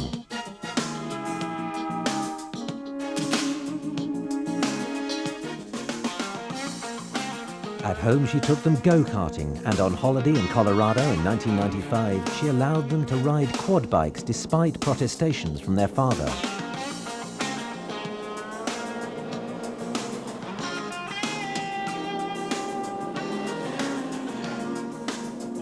Since her death, William and Harry have not repeated this type of holiday. William is Harry's protector, especially after he joined him at Eton in 1998. Harry is the tearaway of the family, William the quieter and more traditional one. He doesn't mother Harry, and I don't think Harry needs mothering either. I mean, Harry's going to be quite a little tiger. Harry's going to be different from William, but I mean, Harry's going to be quite a little tiger in his own right, I think. Tiggy Legg Burke, their former nanny, has helped William and Harry cope with the shock of their mother's death. She joined Charles's staff in 1993 when he shared custody of the boys with Diana. Sporty and adventurous, Tiggy became a vital part of their lives, but was criticised for allowing them to take part in some dangerous activities, such as abseiling down the side of a dam without protective headgear. Charles was reportedly horrified. Harry was very firm in defending Tiggy. I mean, his point was, this is what we wanted to do, Papa. Tiggy just happened to be there. And the fact that she organised it, provided all the equipment and the soldiers who happened to know their way down that dam and ensured that it was safely done is another thing, of course. But yeah, he was tremendously defensive, especially when he heard that Tiggy was going to get into trouble over it. When Charles is unavailable, Tiggy Legg Burke takes over. Often described as a nanny, she's from a courtier's family and is more like a big sister to the boys. Diana had resented her. The public was very anxious while Diana was alive, and I think the public sided with Diana, who always felt that since she didn't need to engage a man to sort of play the role of father when the boys were with her, she never quite understood why Charles needed to engage a woman to play the role of mother when they were with him. However, they do like Tiggy. They like her a lot. One of Charles's favourite sports is polo. He was an enthusiastic player until injuries limited his performance. He rarely plays now, but would like to see his boys take up the game.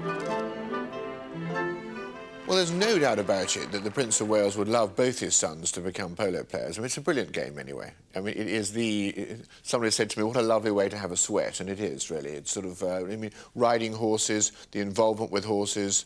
You've got none of the problems you've got with fox hunting and, you know, the blood sports angle. You're sitting on a horse, hitting a ball, and you've got a nice degree of physical contact with the riding off and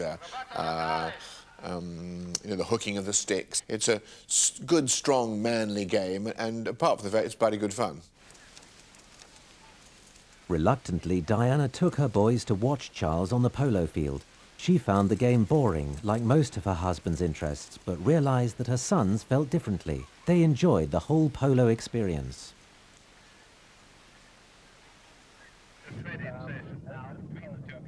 William has gone on to take lessons himself. He now owns his own polo pony and has a real aptitude for the sport.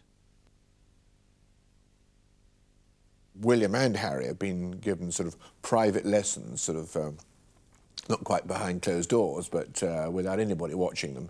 And both of them enjoy the game. The problem, the major problem that William is going to have, of course, is he's left-handed. And of course there are no left-handed polo players in the world. You know, when you line up, you've got to line up right hand to right hand, which is quite obvious because otherwise people would kill each other. What you're talking about in polo is swinging the stick. You've got to get that whole swing and the swing of the shoulders. So he is going to have to switch his whole body balance from the left-hand side to the right-hand side. That'll be difficult for him.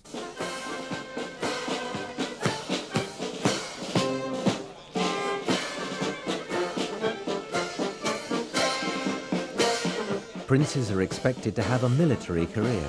Charles was in the Navy, but William has shown an interest in the Army.